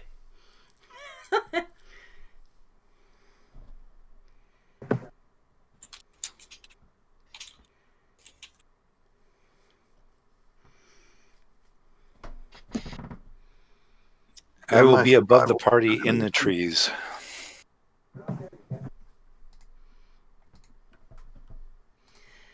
Okay, you guys pull the boat over to the side, and what you think is going to be solid land, Harold Crash steps over and promptly vanishes into a mud pit that's almost over his head.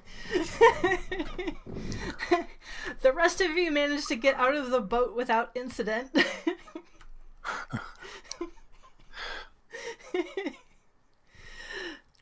Lucha, why don't you do a Princess Bride thing? Cut a vine and then jump in after him to pull him out of the. You get him out without too much effort, since the rest of you were not similarly stuck in the mud, and he is just quite extremely filthy. And you do, however, manage to locate the hill that appears to have been mentioned here. And head on up that, hacking your way through what looks to be 20 to 30 years of growth. It does, however, look like there was once a path here. And you pretty much walked almost directly into the large stone you were expecting. And past that, you find a grove of mushrooms, one of which is particularly huge and is almost a tree of itself. We don't really have anything to dig with, do we? As a matter of fact, what was the Bear has big paws. I can turn into stuff that. Cantrip. Yeah, it was something that would dig a hole.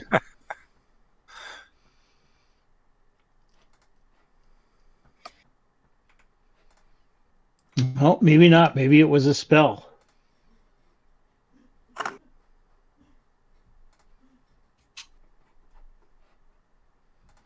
More importantly, was it a spell that I memorized? It was not.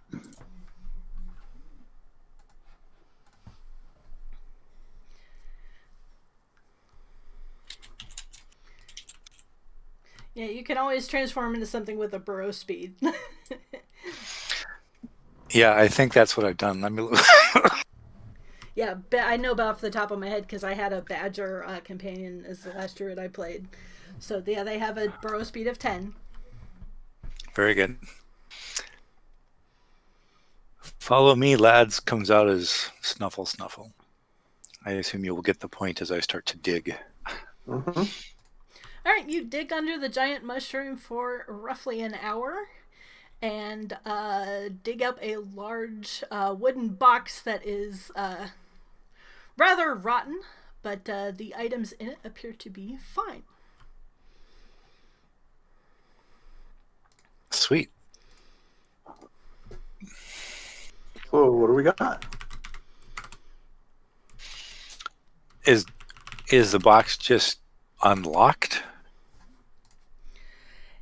It's a crate. It's just a wooden crate. It's not a chest or anything heavy enough. You can pretty much just peel it apart since it's old and has been here a considerable amount of time.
Well, Lucha, that's all on you. Yeah, so am I doing a 1 int roll for everything, or? You'd be doing an Arcanum roll. And yeah, go ahead and roll once for everything. Does he have a choice? Because it might actually, rather than roll a 1 and leave all 5 things unidentified, it might actually be better to do them one at a time. I get 12 bonus to my Arcanum roll. How many times have we seen Harold roll a 1? I'm just saying. How many 20 times have you seen me? Yeah, how many? Oh, that's true. Okay, go for it. Very nice. Apparently, I'm gonna roll all the ones. You guys can have all the 20s. We're even. Lucha hacks. Fortunately, Hey, a 1 is not a fail on I a saving throw. live in Nevada. I know how to shave dice.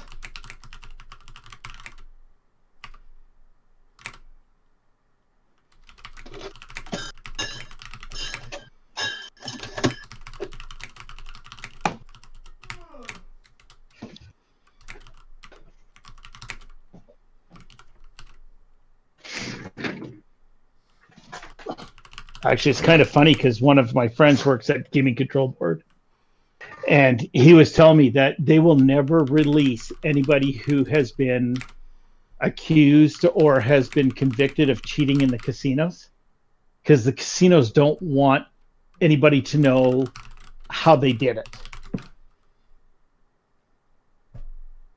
So when you hear about these people who have been convicted, it's because they got caught publicly. And that's like one in about 200 people.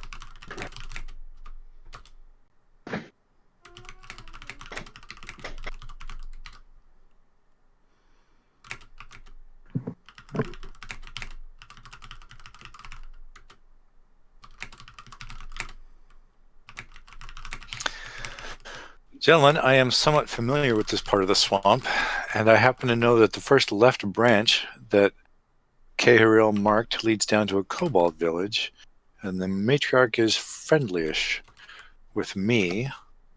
If we wish to stop for the night, they might welcome us. I don't actually know how far out we are. Are we hours, days, weeks? About At 3 least hours before we hours. took the first turn, so. Hours. 3, Yeah. 4, 5, 6, 7, 8, 9, 10, 11, 12, 13, 14, 15, 16.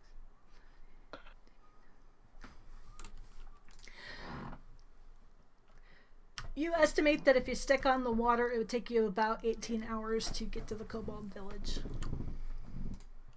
All right, so that's not happening today.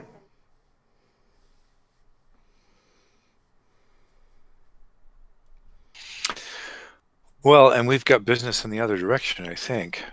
So I'm not sure Elendal wants to hear this, but I wonder aloud if all of this stuff doesn't belong to the village leader. What's her face? Mylendal? Melina?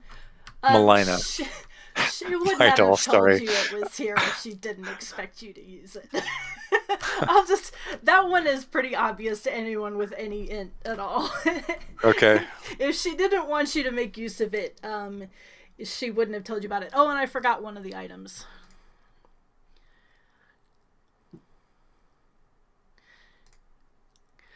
The last item is an amulet of location. All right. Ah. So, do you want to just go down the list? Who all wants the leather armor? We can just roll on them. If I do not. I can't wear leather armor. I have no interest. Yes, you can.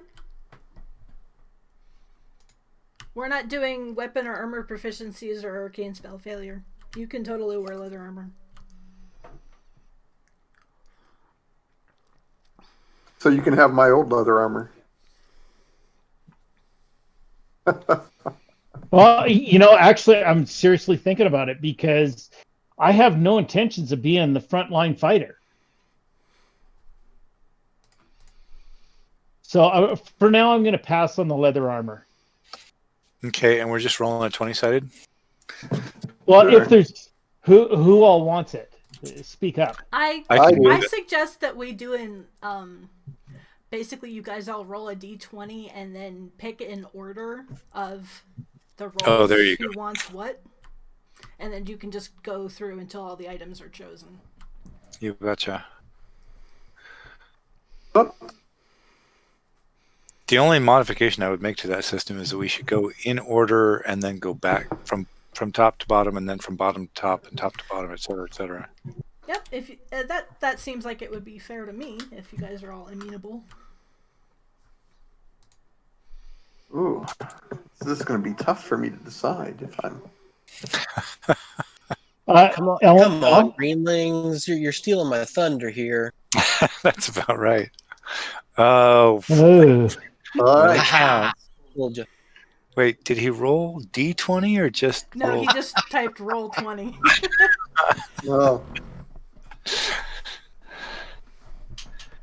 This is this paladin has the most situational ethics I've ever seen in a paladin. maybe he follows the trickster god. I don't know. He follows the god of misfortune and ethical convenience. All right. So before I make my choice,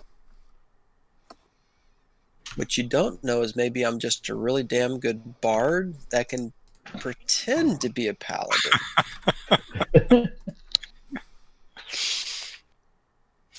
While we're who sleeping, all? while he's sleeping, we notice that all his armor is paper mache. Because I've got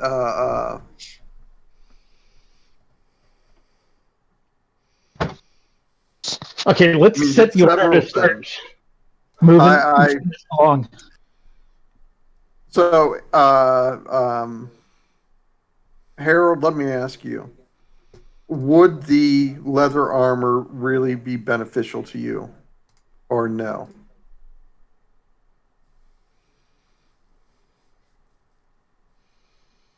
Keep in mind, Harold is currently in a breastplate and has Okay. a light shield. So, no, it would not be. Um, He can't But- wear non-metal armor due to his deity anyway. okay, all right. Then I guess I'm taking the leather armor. Go for it. Okay, I have no interest in the light shield. I have no interest in realistically anything until the returning throwing dagger. And Lucha, I'm going to give you my old leather armor. Okay. You're taking the dagger.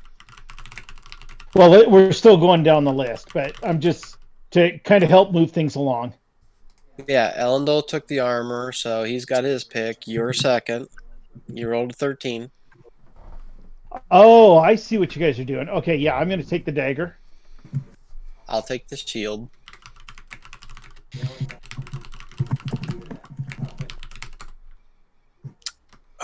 Do we?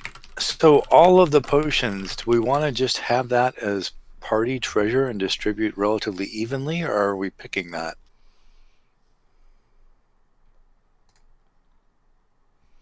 Well, who needs the trance powder? Who goes into a trance? You and I.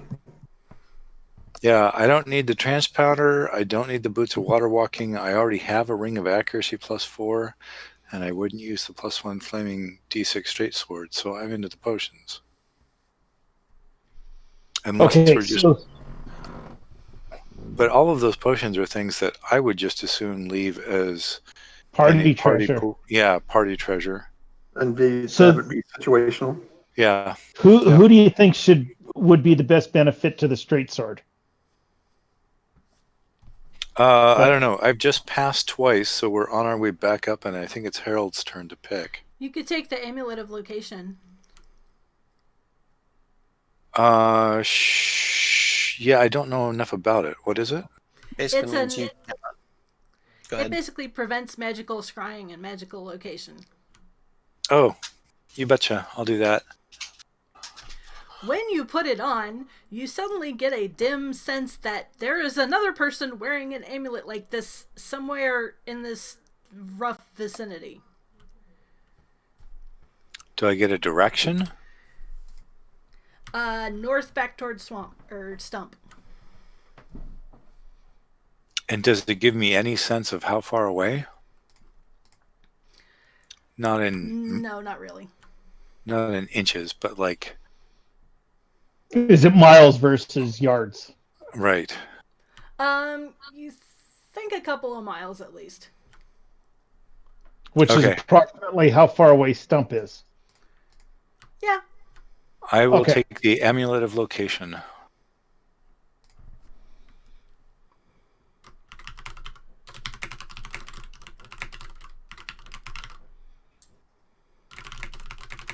Okay, who's next?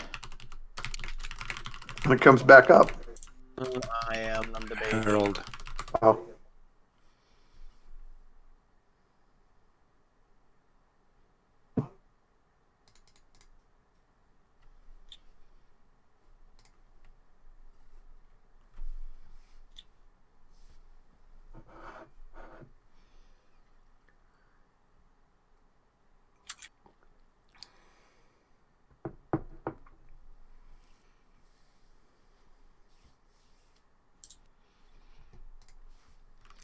What you gonna take, hun?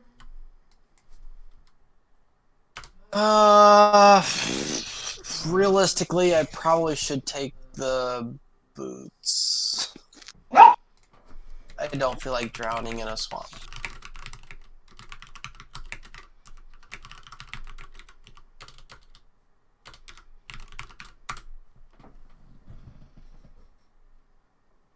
So what exactly?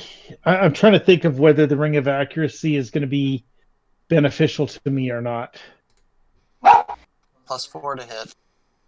Yeah, only if you use weapons. Well, if he makes touch attacks for spells, that would also work. Oh, right. Yep. Yep. Anything that's a touch attack or a ranged touch attack. Yep. So I think I will take the ring +4.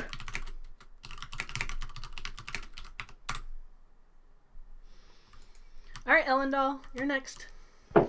I'm taking the flaming sword then. That's I can so Can you use it? I mean to light cigarettes and whatnot, sure. That is the weapon that he uses normally, so. Oh, that too.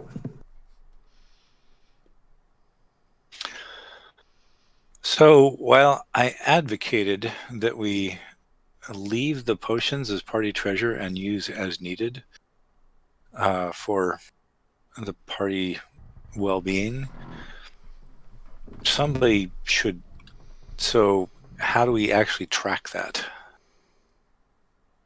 I've got a document where I've got the party stuff. Okay, good. I'll figure out at some point in time how to save it in here as an attachment. Sounds good. Okay, so you've pretty much got that stuff distributed. So just to clarify for me and everybody else, the amulet of location, if I understand the story to date, whoever has the other one is probably the one who petrified Arcasio. No, It it's probably is probably Arcasio. It's probably Arcasio. Okay.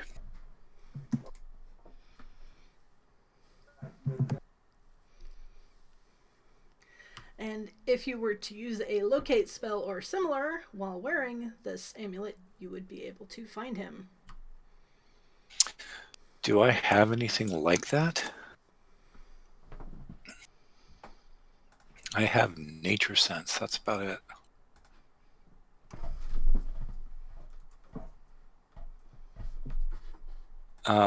So does anybody in the party have a... So I'm going to tell everybody in the party what I've sensed and my Locate's hypothesis. on the temporal spell list, so you could basically put it into your focus after you rest. Okay. And then Very cast good. it. Sounds good. I'll still let everybody know exactly what's going on, what I sense as soon as I put this on, and my hypothesis that it is Arcasio's petrified form. Okay, I need to interrupt just for a clarification. This trancing, is that the same thing as basically medding? Sleeping. It is not sleeping. It is something that you have to do in addition to sleeping. Oh. Okay. Sorry, while we're all talking, I was trying to find exactly what trancing does and how it would benefit me. Trancing is how you memorize your spells each day, basically. No. Okay. Okay. Please stop giving each other misinformation. There are two main types of races in this world. There are the eaters, which are humans, orcs, and halflings. They have to eat food and drink water to keep themselves alive. And then there are the dreamers, which are gnomes, elves, and oh, what the heck was the other one? Dwarves. They don't really have to eat and drink food. They can just sort of live off of like very, very tiny, minuscule amounts of food and water. But they have to spend 8 hours a day in addition to the time that they spend sleeping doing this trancing thing, which is basically meditation. They can only do like repetitive tasks like working on crafting or walking on nice level ground or sitting in a boat, that sort of thing. But you have to do it, otherwise you'll basically go crazy and die. It's your vision of eating. And how many hours a day do we have to do that? 8. So you can So we got really to basically sleep for 8, do that for 8. We're really only active for 8. Yes. And if you try to talk or engage in combat during the time when you have to trance, you basically lose all the benefits of trancing. Does it have to go? Okay, so it has to be 8 hours straight. Yes.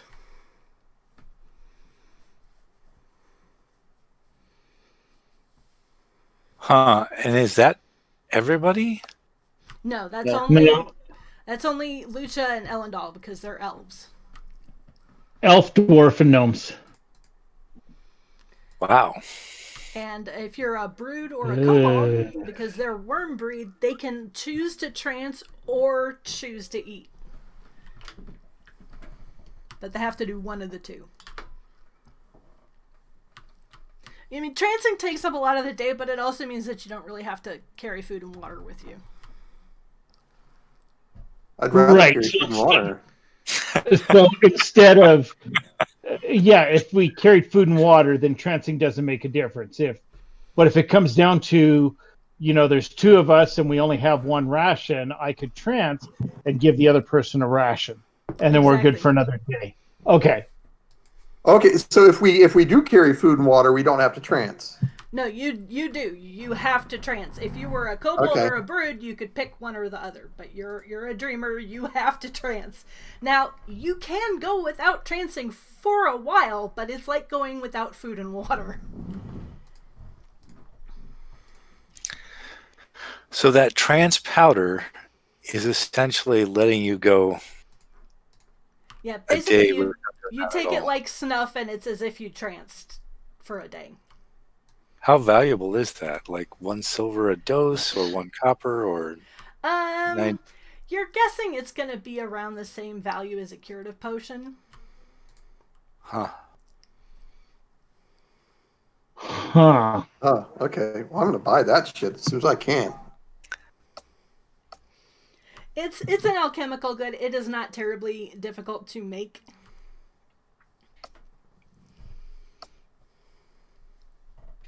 Oh, well, if it's not difficult to make, and that was actually one of the things that I chose, I got to remember to make them. Yep, you can make that. You just need to pay a little bit for materials and spend some time making it. Okay. So ultimately, we have 5 days worth. Yep.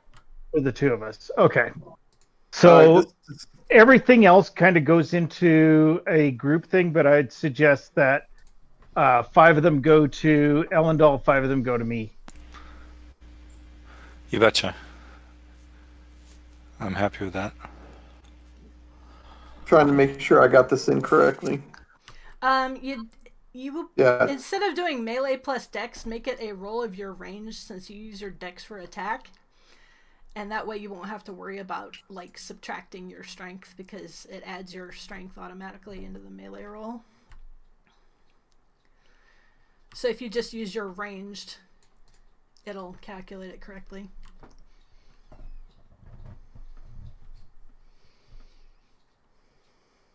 I will note the time. When do people have to punt? I'm off till next Thursday, so Oh, nice. I'm good. Does anybody have a hard stop? Nope.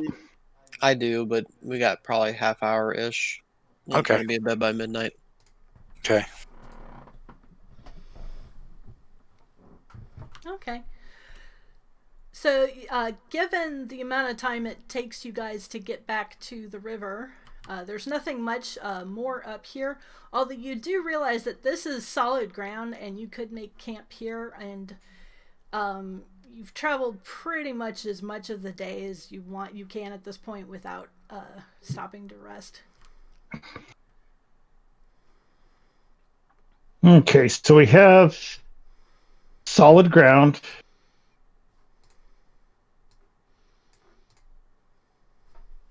We have, I'm thinking that we want to camp here for the night.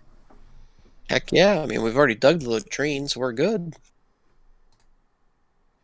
Well, the swamp provided us with a latrine, and trust me, we're not going to make it any stinkier. All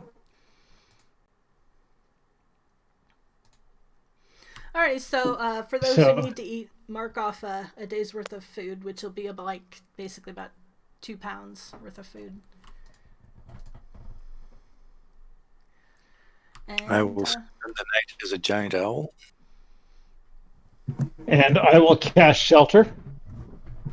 Sounds good. And you guys rest.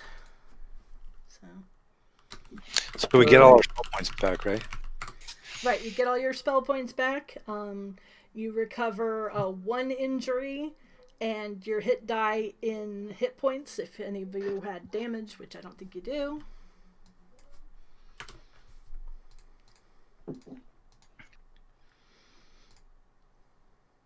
And apart from, does anyone have anti-vermin barrier and want to cast it?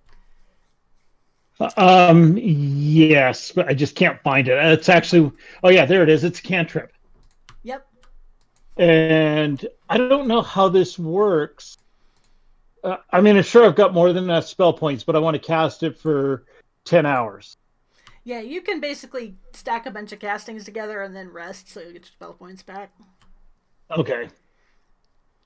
I'm fine with that. And the other cantrip that I don't see... sorry, I'm looking through the spell list and I'm looking through the cantrips at the same time. But I guess it'd be Set Ward. That's a spell. It's not a cantrip. Yeah, it sends you a mental alarm that awakens you to save through the square. Okay. Which I don't know. So, okay. That's what I was looking for, was like an alarm cantrip or something like that. But it's an actual spell called Set Ward. And I don't think Daz knew that either.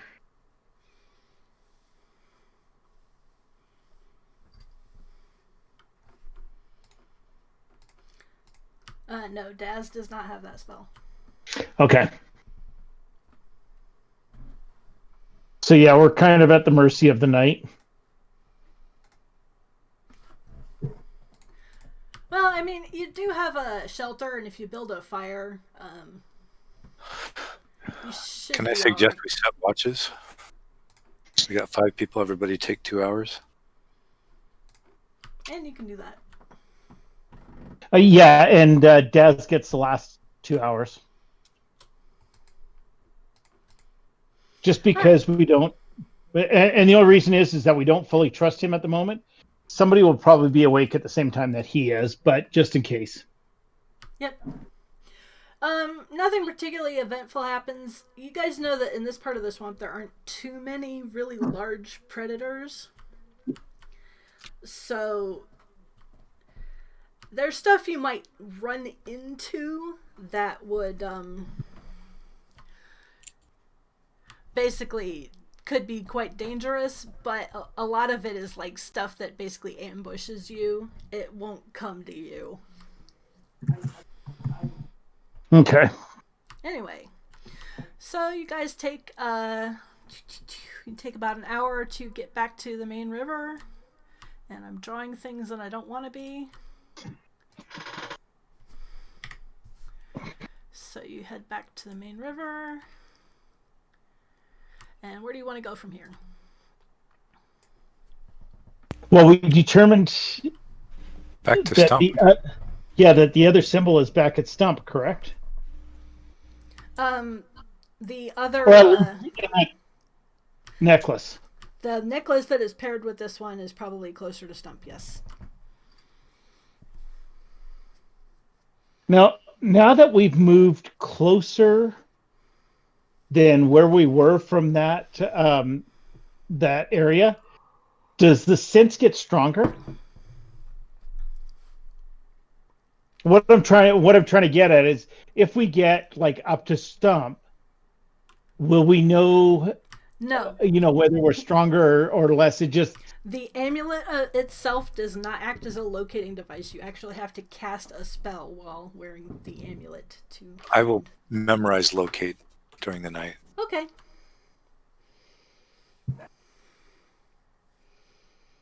Yep. Basically, just mark that you swapped one of your spells that you did have memorized out for it. Yeah. Enhanced natural weapons. Oh, and when we get up in the morning, I'm going to snuff a little, so I don't have to trance. Sounds good. I'll do the same. Okay, rowing upriver from here to get back to Stump, it's going to take you about 6 hours. Do you guys Well, want so- to just trance in the canoe? Yeah, you can trance in the canoe. You cannot trance while walking overland here because there's just too much crap. You'd fall in a pit and vanish. But we still need 2 more hours of trancing. Yeah, but we can walk around town tranced, apparently. Yep. Trance is like stage 1 sleep. Yeah. Yeah. Okay, then yeah. Yeah, I guess I will. Yeah, I will Yeah. put that back in my inventory then.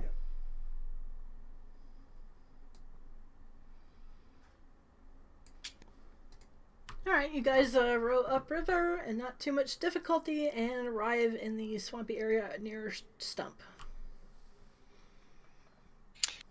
Everybody ready for me to cast locate and find Arcasio? Yeah.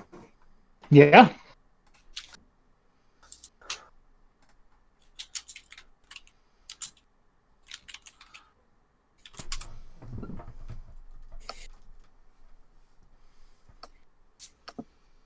And the locate spell. Specific creature or object. What happens if so I'm going to go for Arcasio's petrified form. What happens if it doesn't exist, or if he's actually walking around and he just like cut out on his wife and told her this story? Went to pick up cigarettes, never came back. Cigarettes is the theme of the evening, apparently. Well, if he's basically you just won't get a direction if it doesn't work. Okay, I'll just specify Arcasio. That's a specific creature. So Okay. living, dead, petrified. Basically, okay, you cast locate and you get a very strong indication that he is directly west of Stump. I will follow my nose. Okay. Any Keeping in mind that the spell only lasts a round per level, so you'll have to cast it several times. But after casting it about 4 times, basically you cast it, you go in that direction for a while, you cast it again, you triangulate. I'm not going to ditch the party, so it may take a while. Yeah.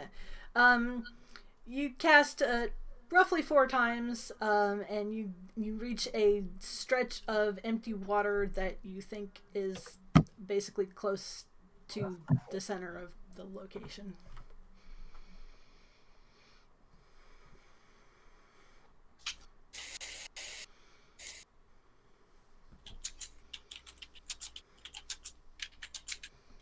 All right, go ahead and alligator it up and go look down there. Yep, I'm gonna go start trying to find him. Roll me a perception check to search the area. Okay.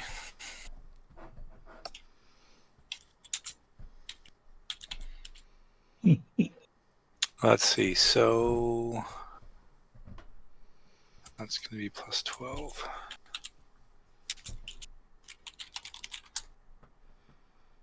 I was kind of expecting them to do this stuff when they got back to Stump, not just immediately turn around and go back. But they got Rundle and so forth locked up, so I guess they have time. You swim around for roughly an hour, and you manage to find what looks like an arm covered in waterweed sticking up. You scratch at it, and yes, there is a statue here.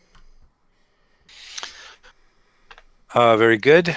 I will come to the surface right above it, and I assume people are following me in a canoe. No, we were still back at town while you were flying around. Oh, Hey, hang on just a second. I'm waiting for an answer from Jen. Oh yeah, we had to be in town for about 2 more hours at least before we Yep. could do anything. Yeah, which is why I figured, that was time for you to fly around and everything else. okay. Yes, the target of the spell has to be in visual range for you to cast it on them. And then you can communicate mentally with them for a minute per level.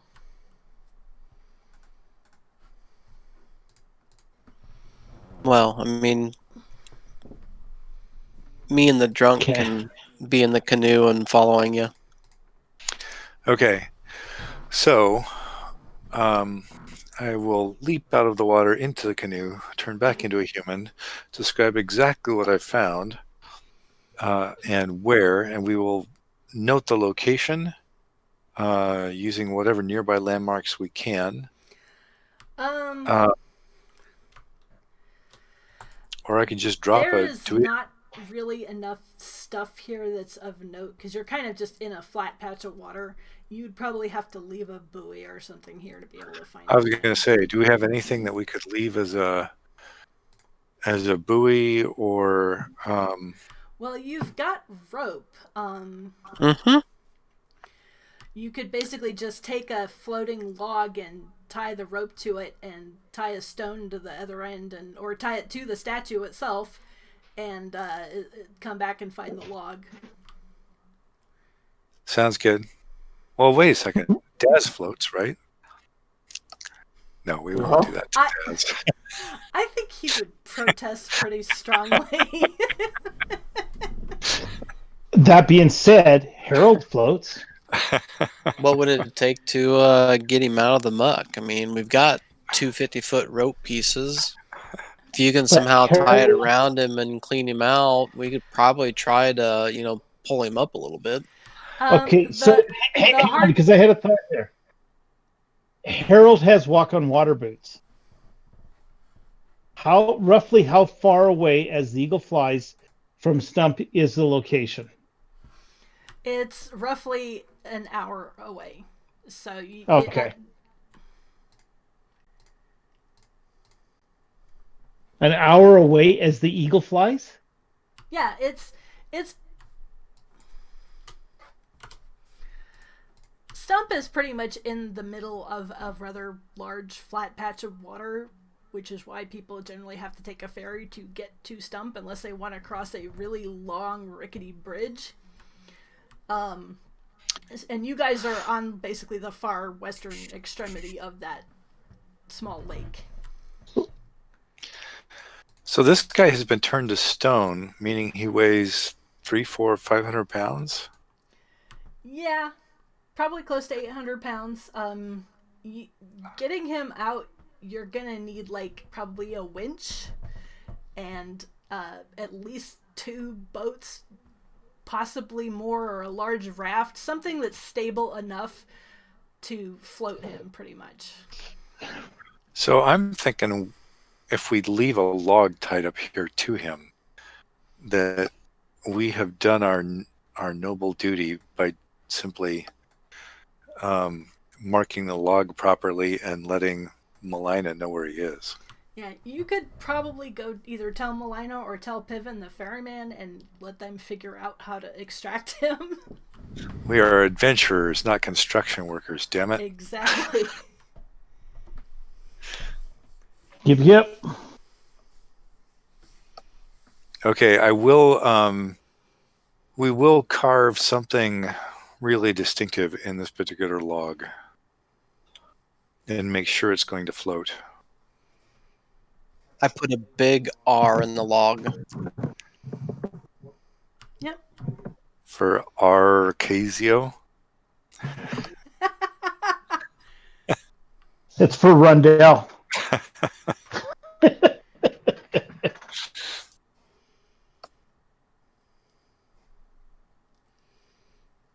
Alright, so you guys basically gonna go let somebody know and leave the Yeah, the buoy I think we'll and- go straight to Melina and let her handle the rest. Yep. She's a village head woman. She should have the resources to be able to go get her husband out of a swamp. Yep. Okay, so that being said, if it's an hour as the crow flies to go straight to where they were and back, we're figuring they were gone for 4 to 6 hours at least. By the time we did the spells and the monkeying with the rope and the log and the carving and somewhere in there. Exactly. Yep. Okay, so the question I have is, we've already visited all the vendors and everything. Would we know whether they have all the stuff to make the trans powder? You can get materials from Cheo that would enable you to make transpower. Okay. How much would we be looking at to make the trans powder? You need about what the heck? Let me look at her list.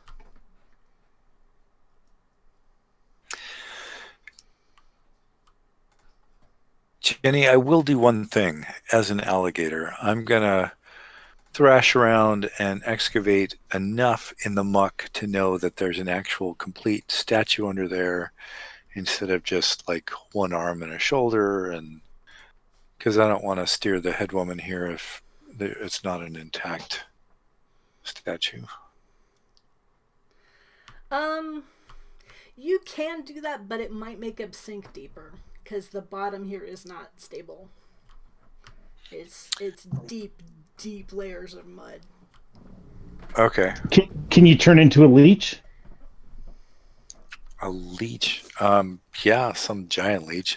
My limit is small to large, so it'd be some giant leech. Well, even a small leech, just you're burrowing into the mud to kind of just check to see if it's a whole statue. You're not trying to excavate it. You're just confirming that it's a whole statue, and even a medium-sized leech would do that without disturbing any of the muck or anything around it. Sounds good. Can I do that? Yeah, you can. Yeah, it's a complete statue. It's quite undamaged apart from being sunk. Very good. Okay. Harold and Daz and I will now, having secured the log and marked it properly and noted as much as we can of nearby landmarks, we will head back to the village to report our findings to Melina and gather the rest of the party.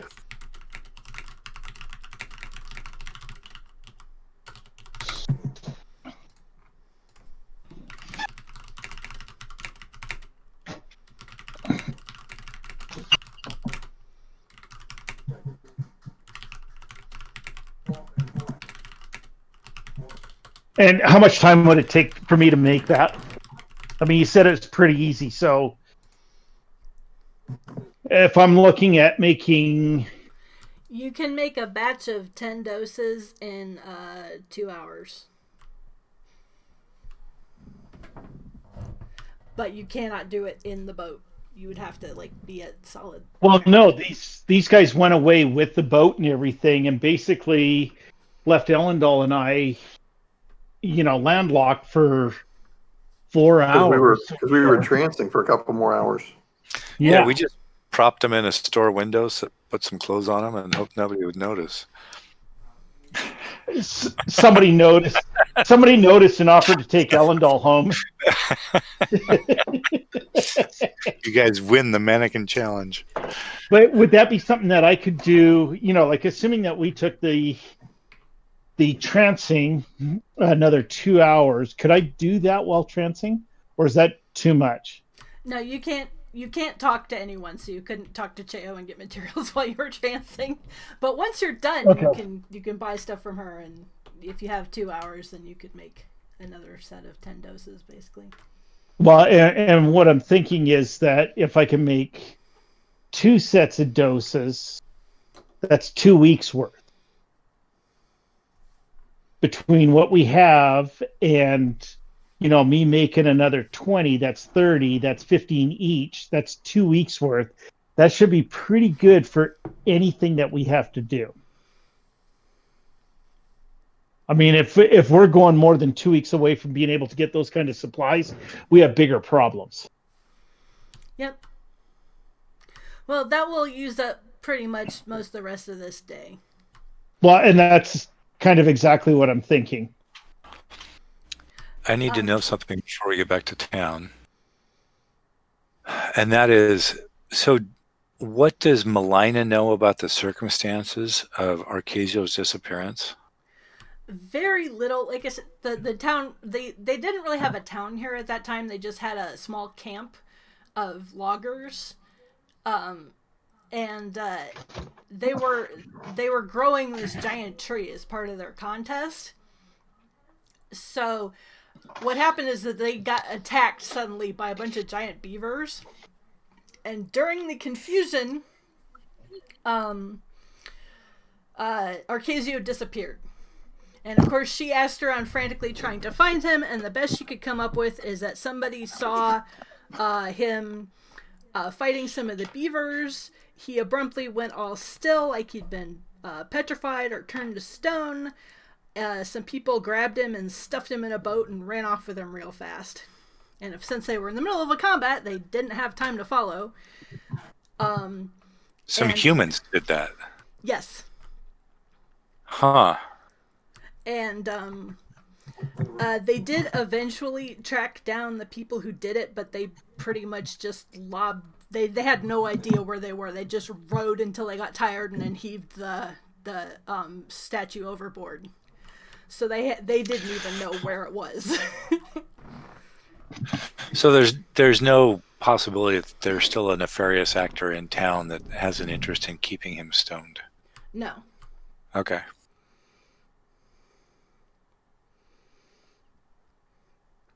Now, it's been 30 years since this happened. So, if it's possible that if someone from the Mincor family finds out that Arcasio is back, they might have something to say about it, but the information would pretty much have to get to Polis from here, and that's 2 or 3 weeks travel. Okay.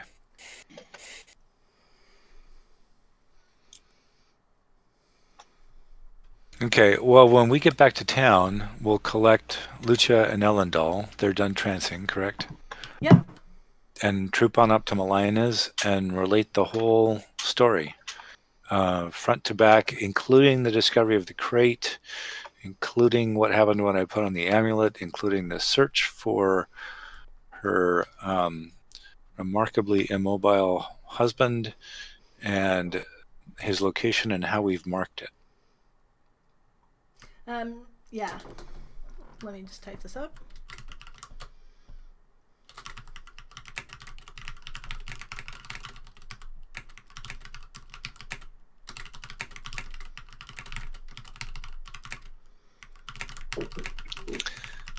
Unless someone has an objection to that plan for some reason. Nope.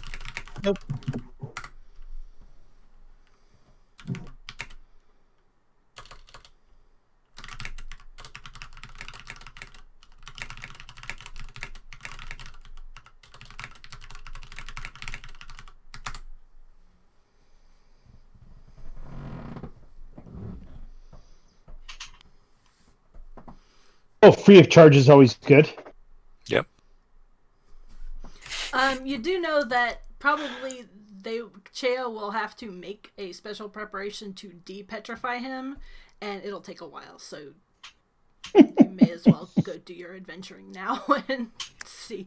Hopefully, she'll be done by the time you get back.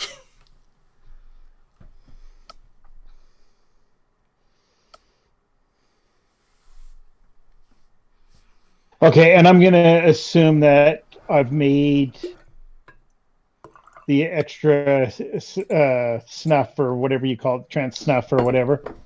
Yeah, you've got enough time to make basically a stack of 10 Yeah. doses. So how much of that do we got now? So you've got well, assuming that I got everything and I was able to make it, that would give us 15 each. would give you 10 included, because I made 20, and then we had the 10 from what we found as part of the treasure. Alrighty.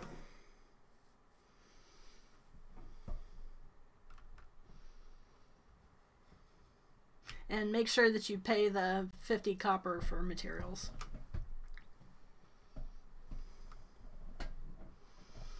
And you guys basically rest up overnight, and I think we're going to end there. And next time you guys will be all ready to go fresh in the morning for adventuring. Arcasio's in for a bit of a shock. I assume when you're petrified, you're completely insensate? Yeah, he will not have aged or anything. Oh, if not, you'd be crazy after 30 years underwater, I would think. Well, yeah. It kind of depends on which story and which mythology you're reading. I think there was was it a Greek myth where somebody was turned to stone but was still aware? But as far as he knows, he was in the middle of a battle with giant beavers, and now he's waking up and his wife is 30 years older. And there's a whole pretty town. Much.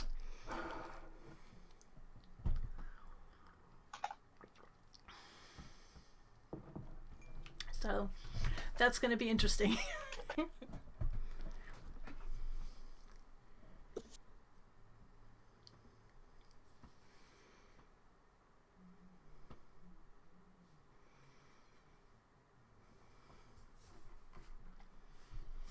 Alrighty, so we will pick up next week and go from there. Alrighty, so we will pick up next week and go from there. I keep hitting the wrong button because I changed this. Sounds good. Thank you. Does anybody else have anything they want to do before we finish up?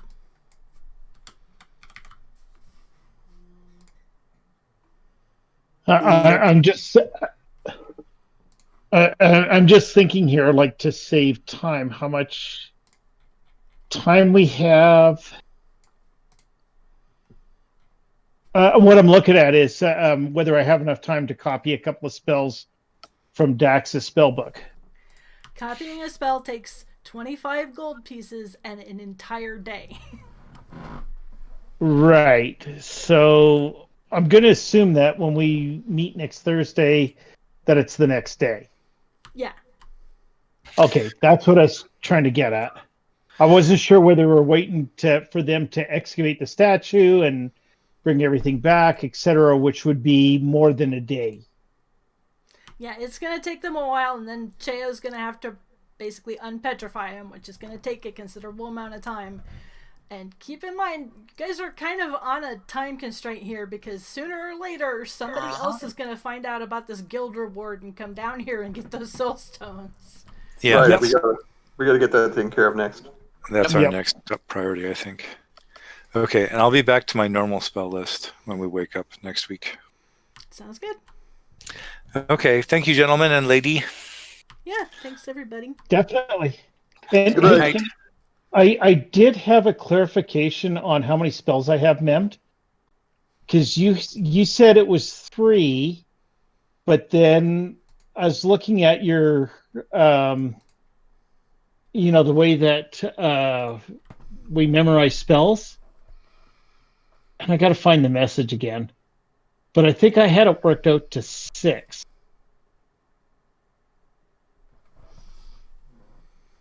And the reason that I say that is because you gained 1 per level plus your benefits.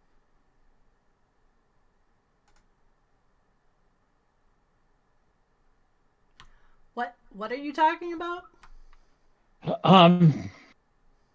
Memorizing how many spells I have memorized per day. You have to make an arcane focus to basically be the physical part of your spell casting. It Right, holds which I 1 spell per level. Those are the spells you can cast that day. You can only attune 1 focus per day. okay, and I guess that's where a little bit of my confusion comes in. I'll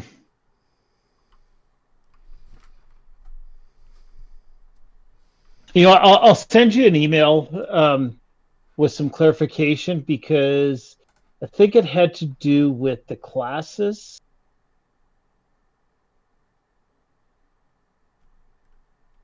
And I had already sent you an email on it earlier. There's nothing to clarify. You can have 3 spells memorized in your focus. If you can get 150 gold and take an entire week, you can make a second focus, in which case you can have 2 different focuses, each of which can contain 3 spells, but you can only attune 1 per day. So the only thing that having an additional focus... Lucha, don't interrupt me. Let me finish talking. Okay. You can have memorized 3 spells. That's it. The end. You per day, you get to pick from the list of all the spells you know, pick 3 of those. Those are the ones you can cast. Right, and that's not where, and this is where I was trying to figure it out. That's not where I was confused. What it is you say a wizard begins first level knowing 3 plus int spells from the arcane spell list. So I'm going to assume that's 8. I'm going to assume that's 8. Right. Okay, and then they say they learn 2 new spells automatically every time they level. Right. So we're level 3. Instead of having 8, I should have 12, correct? Yeah. Where am I spell? Yes, I did forget about that. You should get your additional spells as you level. Yeah, that's the clarification that I was after. Yes, that is definitely accurate. Okay.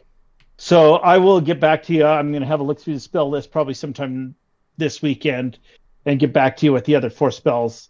And I'm assuming that there's no int bonus for every time you level. No, because that'd be just ridiculous. 2. You basically just Okay. take 2 as part of leveling. Okay, yeah, sorry about that. That was me when I wrote down how many spells you should know. I didn't think about you guys being 3rd level. Yep.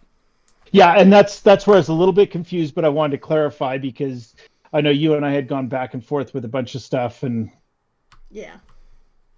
Okay, well excellent. Then I will see you all next week. Then thanks all.